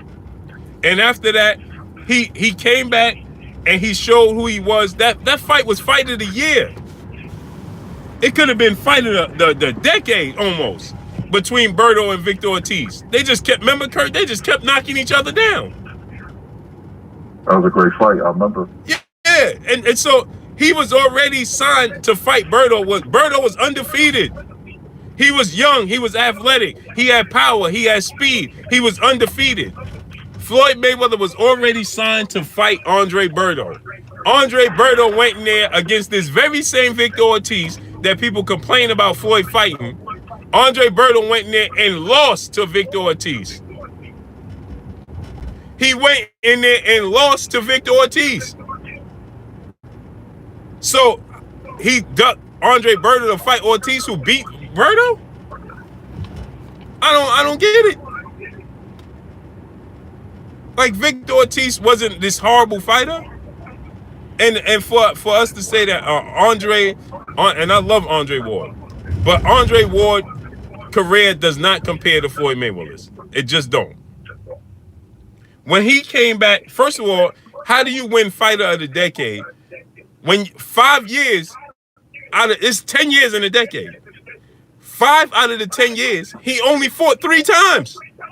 And when he did fight, they were all lackluster opponents.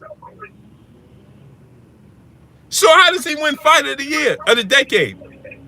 He fought 2 guys that was Hall of Famers. Carl Froch and Sergey Kovalev. Floyd Mayweather fought Cotto, Canelo Alvarez, Manny Pacquiao, Shane Mosley. Like, what are we talking about here? I'm lost. There's no way.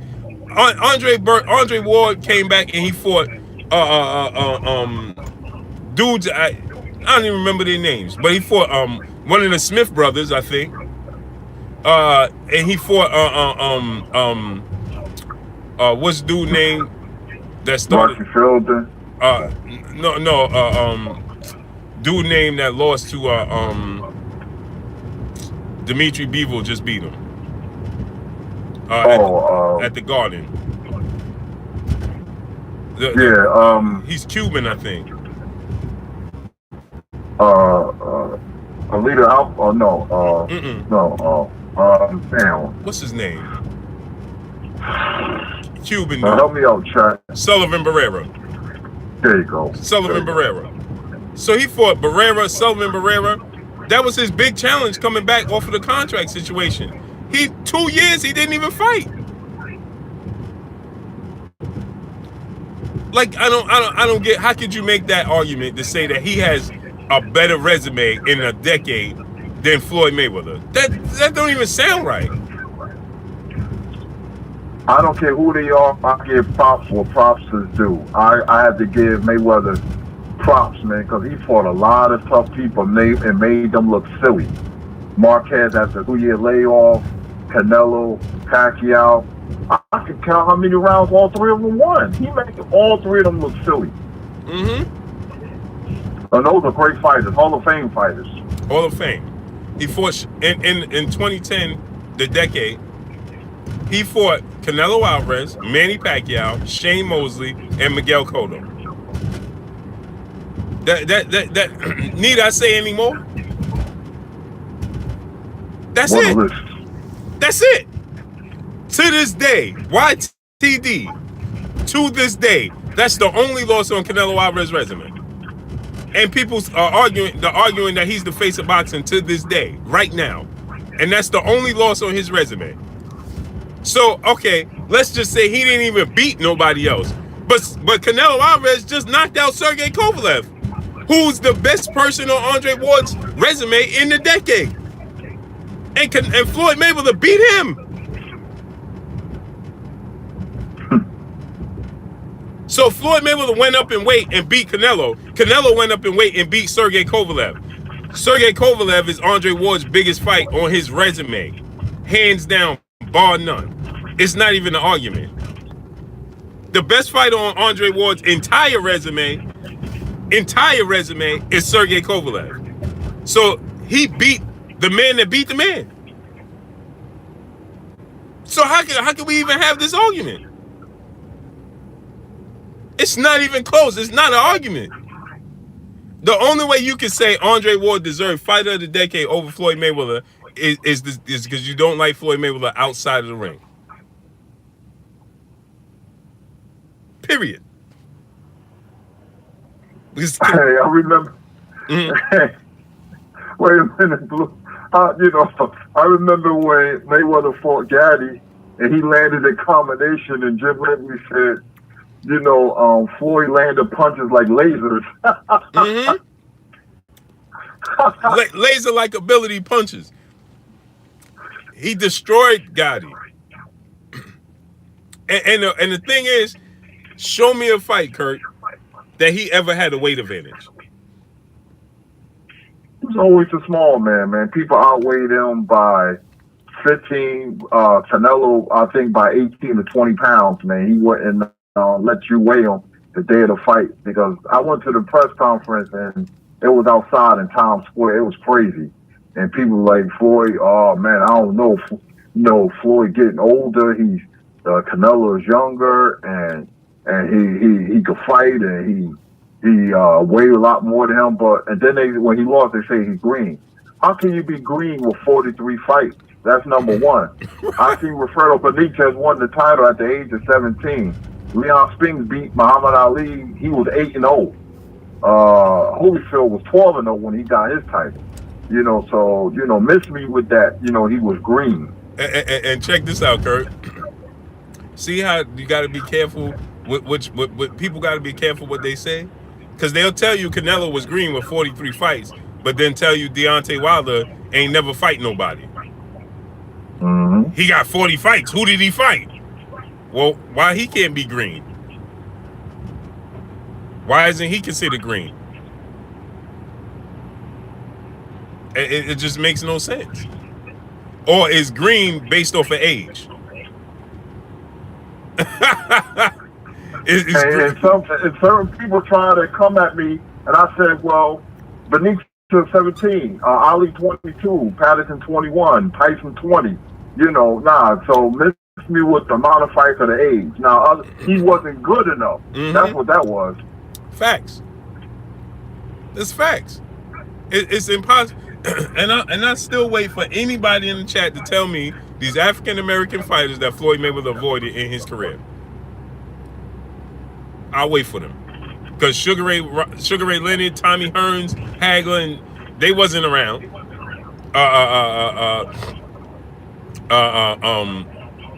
Pernell Whitaker wasn't around. So who was these guys?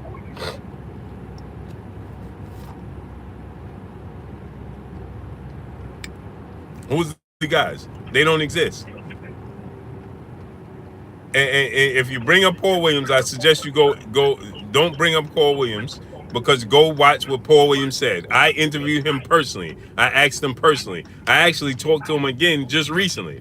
So stop bringing up Paul Williams if you don't know. You're just talking about something what somebody told you. People love to bring up Paul Williams. Stop bringing up Paul Williams. Paul Williams said out his own mouth he was not in a rush to fight Floyd Mayweather. Period. And you know what people don't know, Blue? Mm-hmm. Is this right here. And his name never comes up. And he was very important to Floyd Mayweather. Frankie Randall used to buy Floyd Mayweather clothes, Walkmans, CDs, TVs. He took care of Floyd money-wise. He used to give him money. A lot of people don't know that. They were close like brothers, him and Frankie Randall. And Frankie Randall and Pernell Whitaker didn't like each other because of that. Because Floyd used to spar Pernell and give him problems, a lot of problems. Mm-hmm. You know, rest in peace, Pernell. So the pedigree that Floyd had, you can't measure it. Floyd used to dominate every camp. So all the amateurs used to go to Colorado Springs, Colorado, you know, and Lou Duval wanted Floyd. But Floyd kept it in the family. They used to be like, who's that kid, man? That kid from Michigan, that Mayweather dude. He used to beat everybody in the whole gym. Mm-hmm. Yep.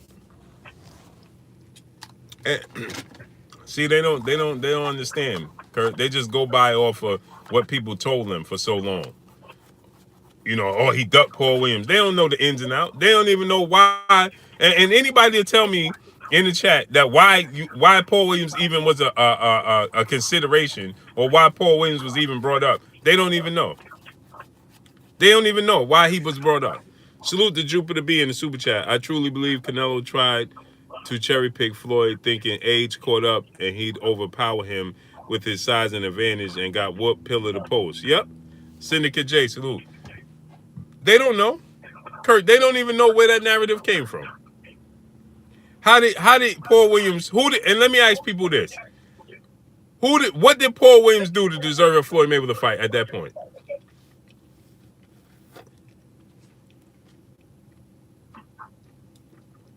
What did he do? No, Kurt, they don't even know. Who did Paul Williams beat to be in position? See, they don't even know that after the Margarito fight is where this all started. And that's all because everybody was claiming that Floyd was ducking Margarito.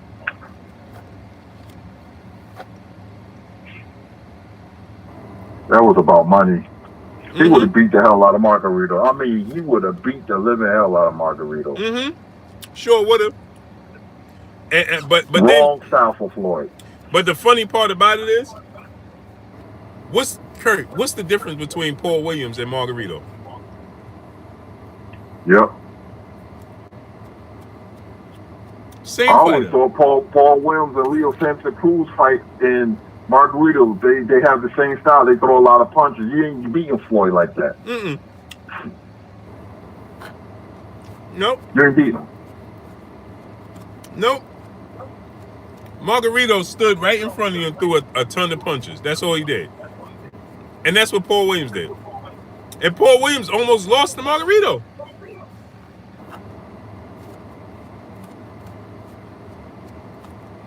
And then remember, Kurt, you know what the narrative turned to?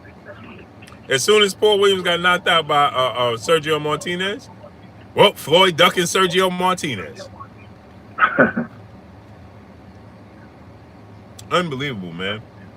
The dude can't do nothing in his career. Nothing.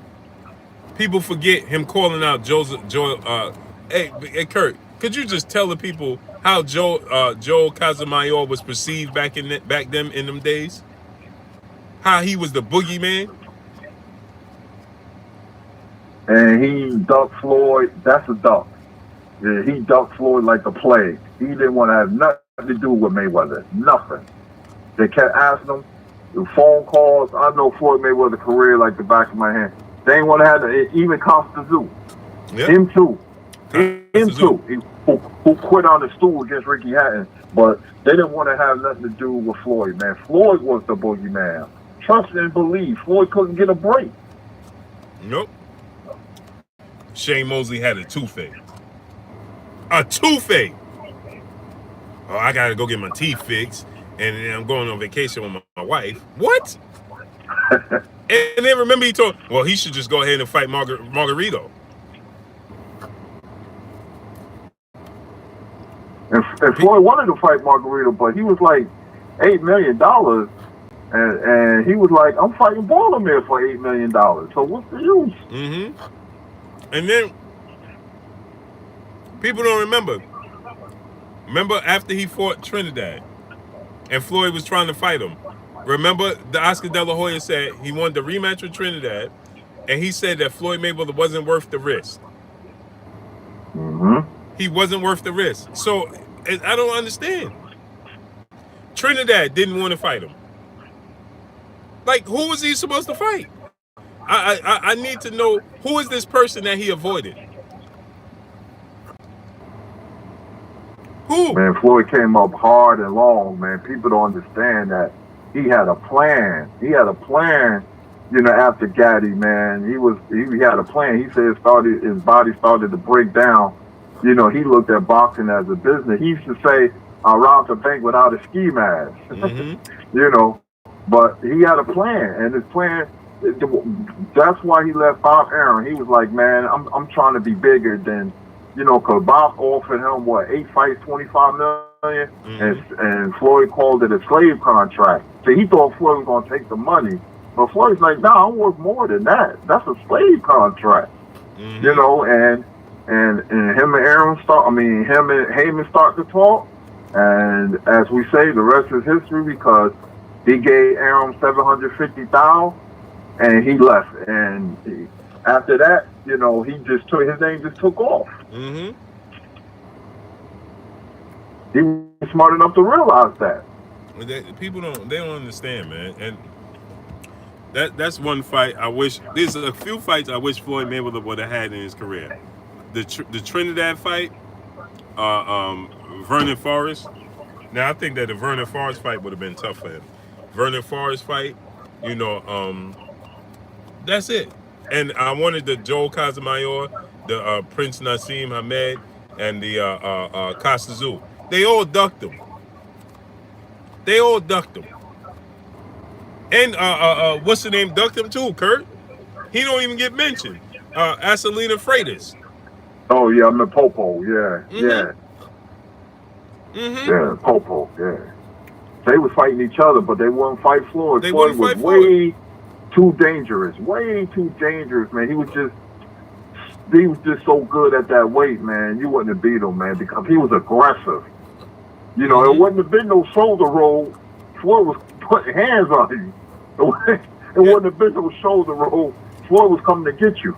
And another thing, Kurt, they say, oh, he fought Baltimore. He was already signed to fight Zab Judah, and Zab Judah lost. That's not his fault.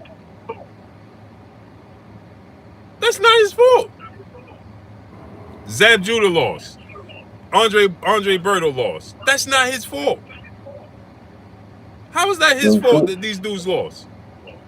They only wanted to fight Floyd when he became a star. Right. Because when he became a star, Mosley jumped in the ring, Zab started to get aggressive. Everybody wanted to fight him then. Right. Because when he became a star. Because now everybody wanted the money. They didn't care if they lost or not. They just wanted the money now. And remember, people forget this point too. This is another point people fail to realize. When nobody wanted to fight him, remember Diego Corrales was like, man, I'm tired of this dude calling people out. I'm going to fight him and I'm going to knock him out. Remember that? Mm-hmm. And everybody said Floyd better not fight Corrales. He going to get knocked out. Diego Corrales was the favorite in that fight. He was the favorite. People don't even know that. They just be talking the talk. Diego Corrales was the favorite, and Diego Corrales was out of that crop of dudes. The Freitas, the Joel Casamayor, even Robert Garcia. He didn't want to fight him. Remember, Robert Garcia didn't want to fight him either. Nope. And Corrales beat the hell out of Robert Garcia. I remember Yep. Lampley said, "Are you ready, Floyd Mayweather?" And people was like, "Oh, Floyd gonna get it." Yep. So Corrales was 33-0 with 30 knockouts. Corrales was knocking out everything. He was knocking out everybody. Yep. And so when Floyd was calling out all these dudes, and Corrales got upset and said, "I'm gonna fight him. I'm gonna knock him out." EJ Jones said we ducking his question. I don't even know what question you asked, brother. Why would we be ducking your question? We don't even know what question we asked. Just say your question again.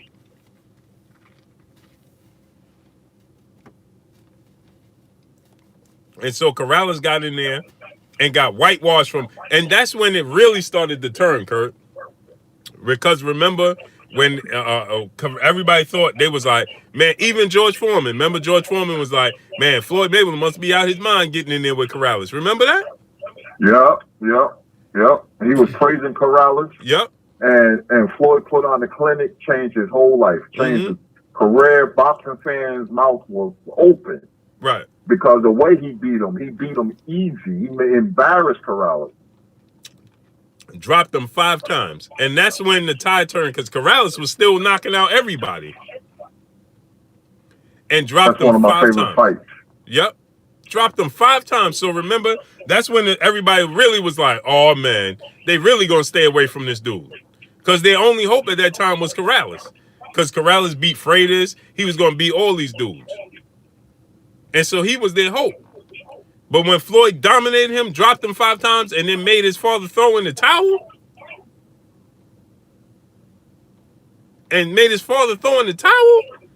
oh, man, that's when Costa Casamayor, all these dudes was like, nah, not happening.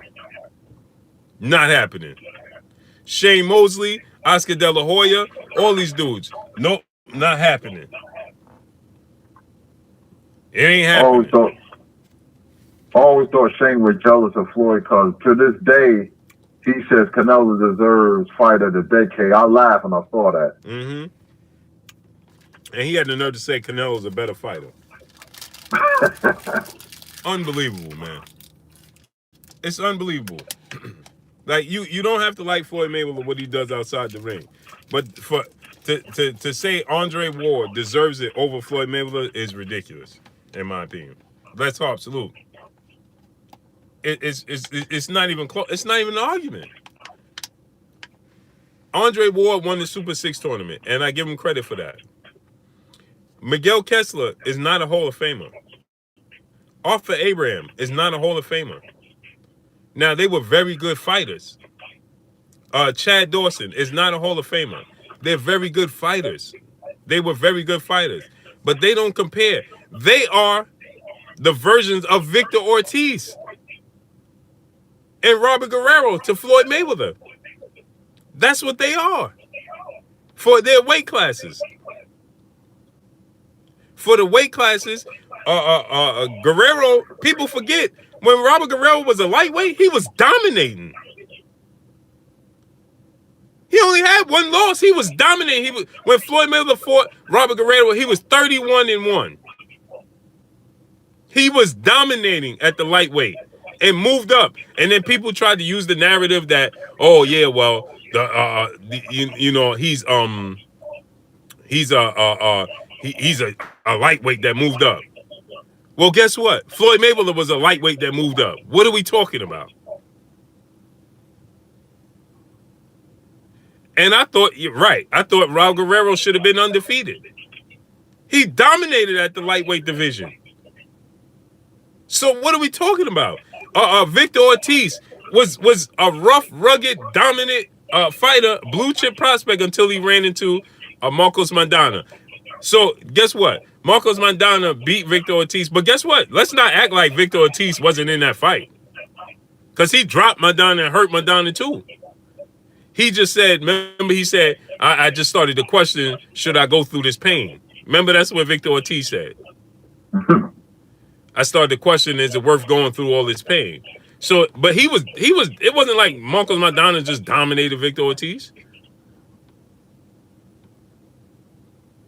CB Toppy said, why are you not bringing up Foch as a Hall of Fame fighter? I just said Carl Froch was a Hall of Fame fighter.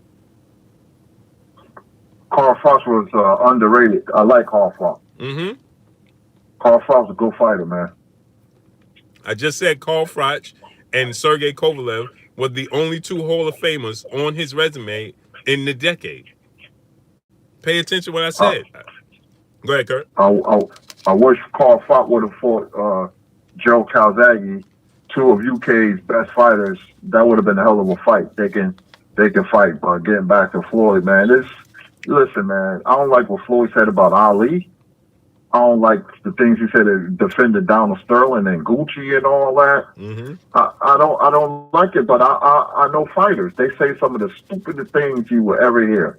I can only admire what they do in the ring. Outside the ring, you know, I mean, I've been around the fighters since the 80s, and Blue, no fighter is better than anybody because he's right there. You know, they could be funny style. They could be something, you know. They could be something moody because of what they do. You know, fight coming up, you know, camp ain't going right. You know, I want to give interviews or whatever, you know, but, you know, you have to really understand the sport of boxing to you know, cipher what I'm saying. I just know it, how fighters can be, their personalities. Mm-hmm. It's like we gotta be real, man. If Sergey Kovalev, this ends the argument in itself. Sergey Kovalev, Canelo Alvarez went up in weight and defeated and knocked out Sergey Kovalev. Now, I'm not going to say that was the best version of Sergey Kovalev or whatever, but the facts remain the facts.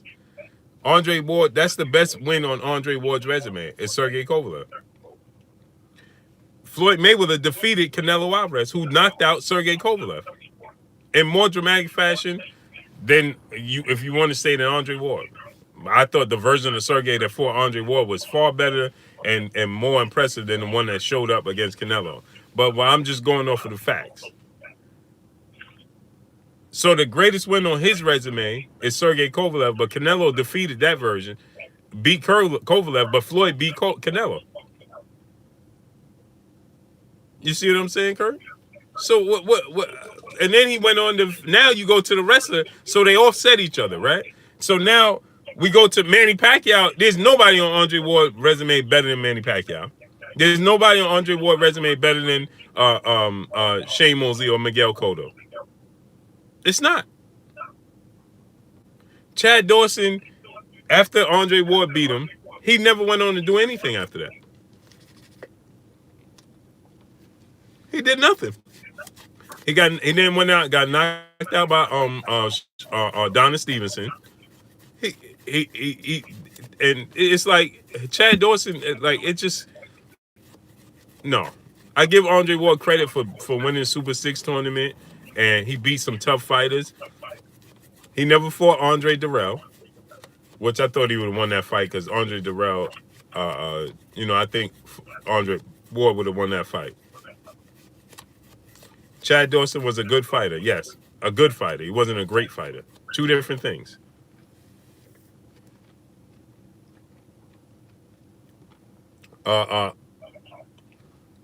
Miguel Cotto is a great fighter.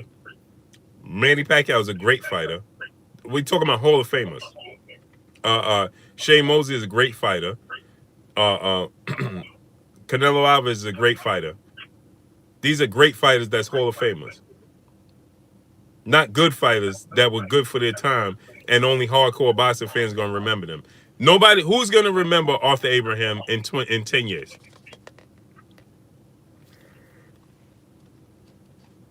Who's going to... Go ahead, Kurt.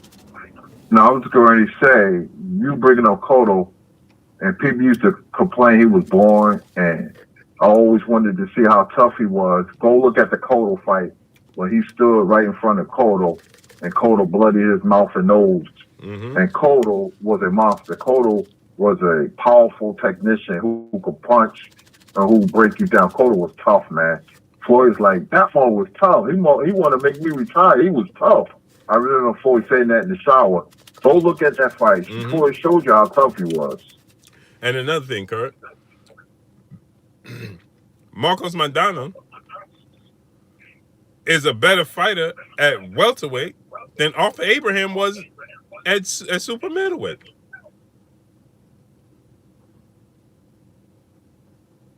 Maidana was rough, man. Rough. And Floyd, in the first fight, Floyd said this is going to be a different type of fight. People forget that. So I knew he was going to fight him flat-footed. He said this will be a different type of fight. And Maidana was dirty and hitting behind the head and elbows and whatever. You know, I mean, Floyd just went through a gauntlet. I go by what I see, like I keep saying. Floyd went through a gauntlet. That's what he went through.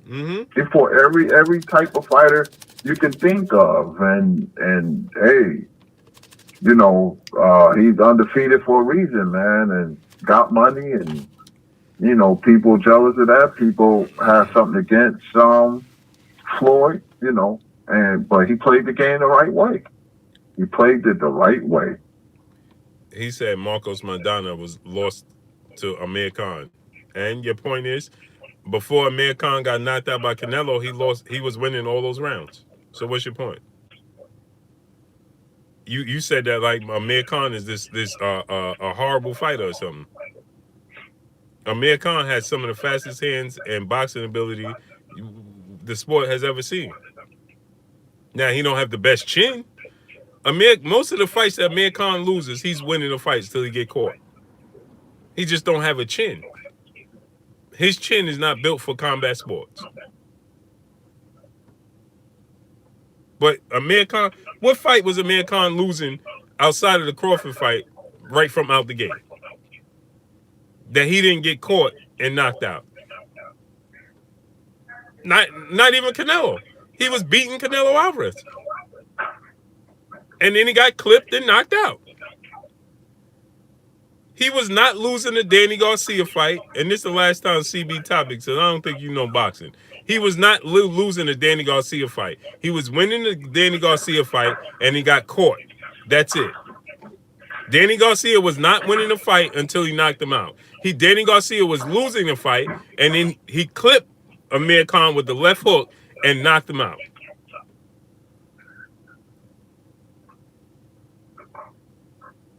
So what fight was y'all watching that Danny Garcia was beating Amir Khan in the beginning? No, he wasn't. No, he wasn't. Danny Garcia clipped him and hurt him, and he never recovered.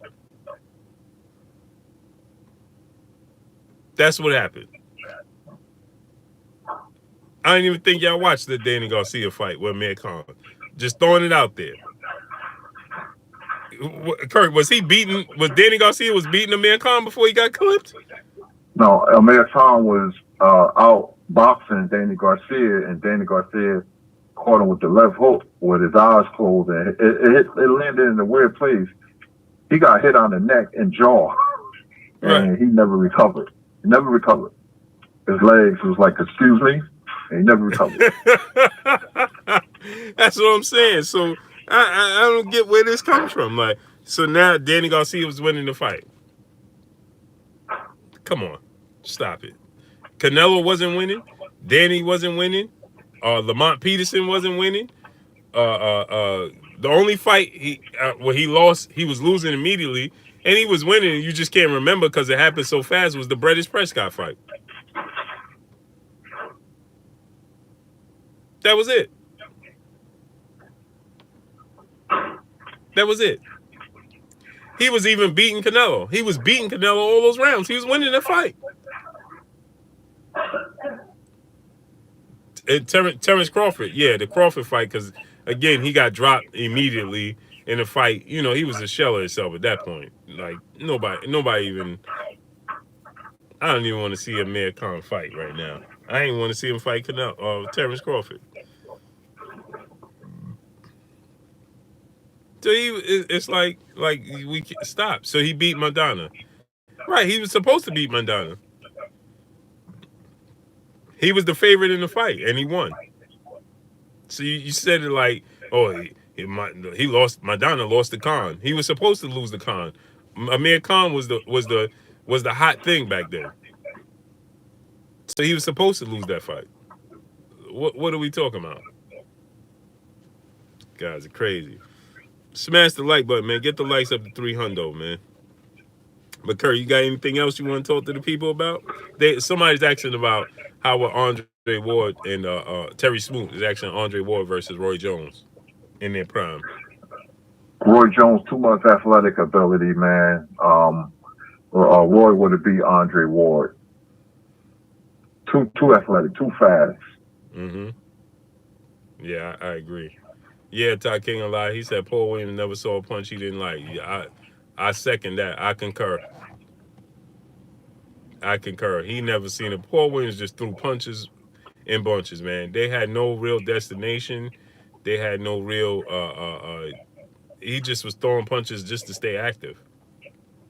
And people act like, oh, he would have dominated Floyd. What? Why? Because he had height? Paul Williams didn't have a bunch of power.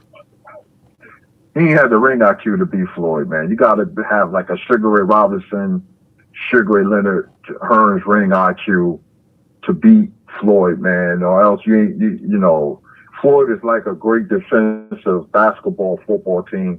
He's gonna neutralize you.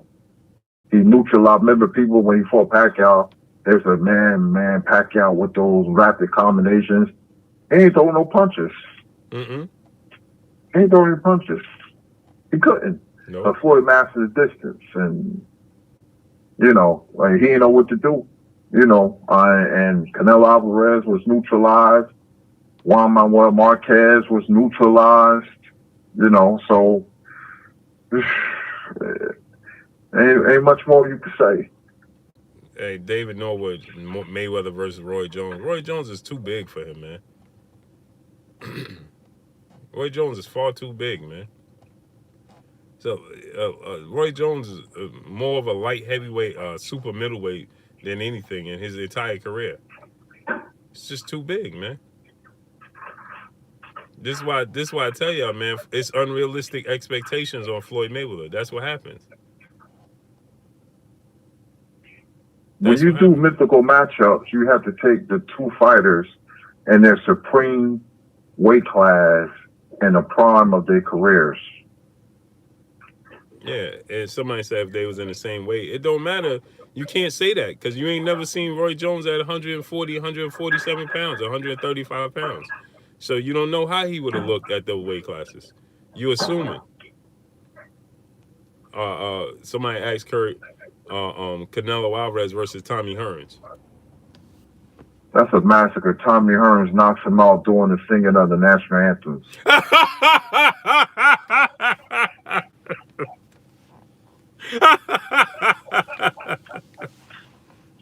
Tammy.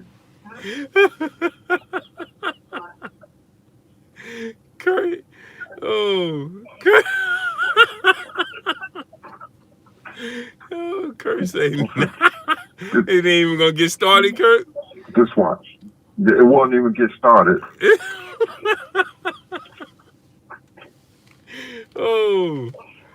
All right, my peoples, man. Get the likes up to 300, man. Go ahead, Kurt. Yeah. So he'll knock him out doing the national anthems, man, because Tommy was a monster. Yeah. First guy got 187. He couldn't get 13 points. I was talking about white, excuse me. Uh-huh. Yeah, but that's a bad matchup for Canelo. Tommy Hearns can outbox you and knock you out. You know, he had a terrific left hook. And as much as I like Canelo, Tommy Hearns is an all-time great, man. You know, and he would knock Alvarez out. Kane Brown said, what about Enos versus Crawford? Smash the like button. Get the likes up to 300. Smash the like button right now. Enos versus Crawford, Kurt. Well, a lot of people want to see this fight. I don't know if Enos ready. You know, even though I love Enos, I love his talent. I like Crawford. I think Crawford's too seasoned, and Enos is not seasoned enough. Not enough experience. Experience is very important in anything, especially boxing. So I like Crawford right now, but Another 2 years from now, I may change. Ennis probably, but Crawford, shoot, how old's Crawford? 32? 32. You know, his window is closing very slowly. He still got some good fights left in him. But right now, Crawford, Future, Ennis. Mm-hmm. I got one for you, Kurt. Erickson Lubin versus Jason Rosario. I like Lubin. I think he has a bit more resolve than J Rock. I don't think J Rock Shin is up to par, man. And he got killers in 154 pounds. I wouldn't be surprised if he got knocked out again against Rosario or somebody else. I like Lubin. Lubin is stronger than J Rock. Plus if you can get Rosario with left hooks. Keep throwing left hooks. That's how Rosario got knocked out by Nathaniel Gallimore, a person that J Rock beat. That's how strange boxing is. So when you fight Jason Rosario, throw a lot of left hooks. Mm-hmm. Yeah. All right, my peoples, we're going to get up out of here, man. Smash the like button. Get the likes to 300, man. Get the likes up to 300. Smash the like button. If you haven't smashed the like button, smash it. Get it up to 300 right now. All right, Kurt, go ahead and close us out. Hey, man, this was a great show, man. We on this boxing talk, man. And we don't come to you every day, man. You got to respect Blue, be on the front lines, man. He travels a lot and stuff. And plus, we got, families and personal lives, man. So, we try to bring you a show whenever we can. We talk boxing, and I'm grateful that, people are here to chill with us and talk. We ain't going to always disagree. I'm quite sure some people don't disagree with me, but that's what makes it fun. It makes it fun. Everybody is entitled to their own opinion, but we are a family. We are a community. We are the almighty LDBC, and I'll see you guys real soon. My name is Curtis Anderson, a.k.a. Kurt Sugar Peace. Hey, Kurt, one more thing. Elvis Hansen said, do you think J-Rock wins the rematch with Rosario? And salute to Jupiter being the super chat during the national anthem, though, Kurt, and he laughed at it. Do you think J-Rock will win the rematch with Rosario?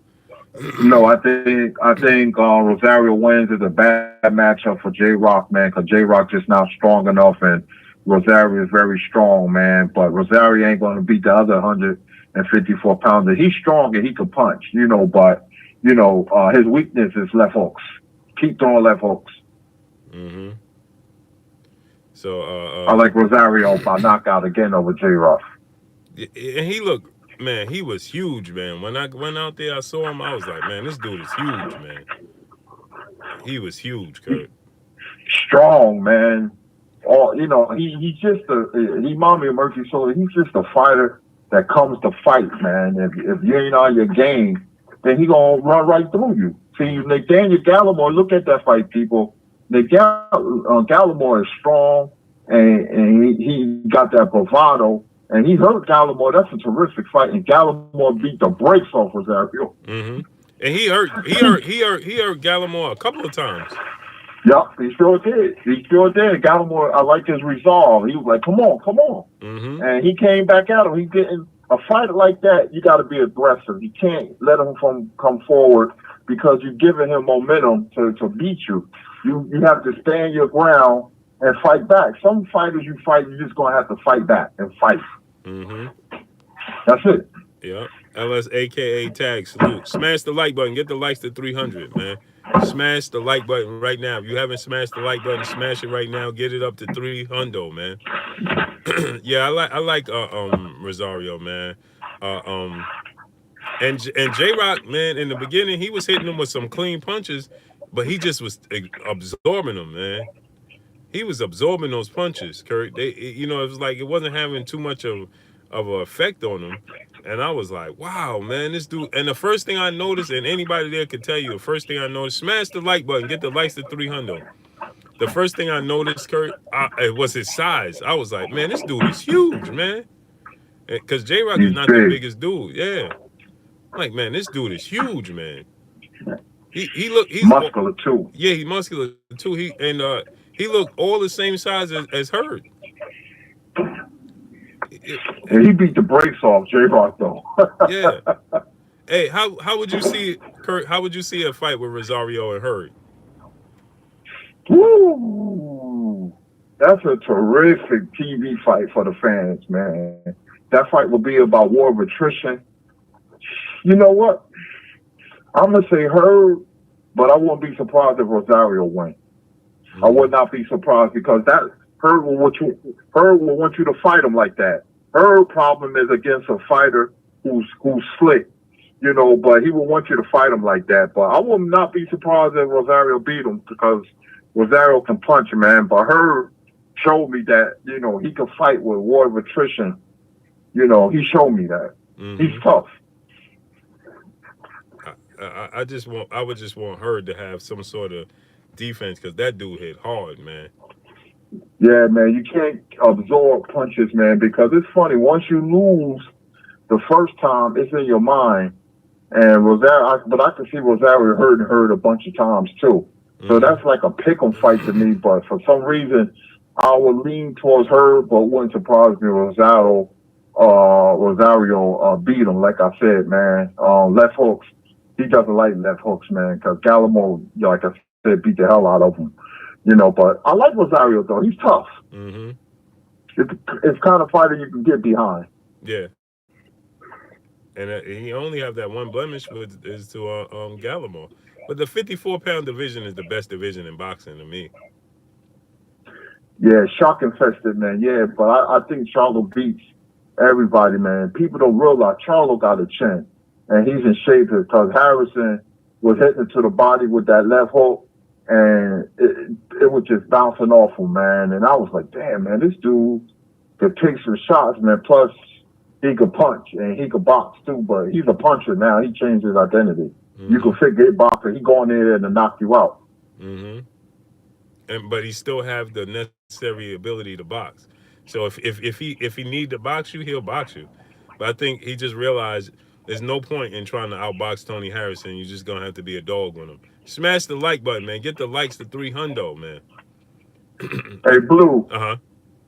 Jason Banana Rosario made banana pudding out of J-Rock. Hey, and the first big right hand he landed cut his eye. Yep. The first big right hand he landed cut his eye. And you know what I was surprised with him, Kurt? His ability to fight on the inside. Yeah. Yeah. And J-Rock didn't take the cut like I thought he would, meaning he kept wiping the cut with his gloves. You can't do that. The gloves are leather. You're opening up the cut even more. Right. Your corner's supposed to take care of that. The cut man. Right. Not you by taking your glove and swiping the cut. I said he's making it worse. Right. So, you know, he said it did bother him. He admitted, yeah, he said it was impairing his vision, but it was bothering him a lot more than that. Right. And I was like, trouble. Yep. He kept pouring at it. All right, Kurt, let's get on out of here, man. Y'all already know what it is. Yeah, we'll be here all night. Yeah, we'll be here all night, man. Y'all already know what it is. This is your boy Blue Blood Sports TV. Hate, like, comment, and subscribe. If you haven't subscribed, hit the subscribe button, hit the like button, hit the bell icon to get all the new notifications. Follow me on Instagram at Blue Blood Sports TV, all one word. Y'all already know what it is. Shouts out to the entire LDBC. Shouts out to New Media. Shouts out to Black Media Raw. Make sure you like and share these videos. That's all we got for y'all. Peace. Peace.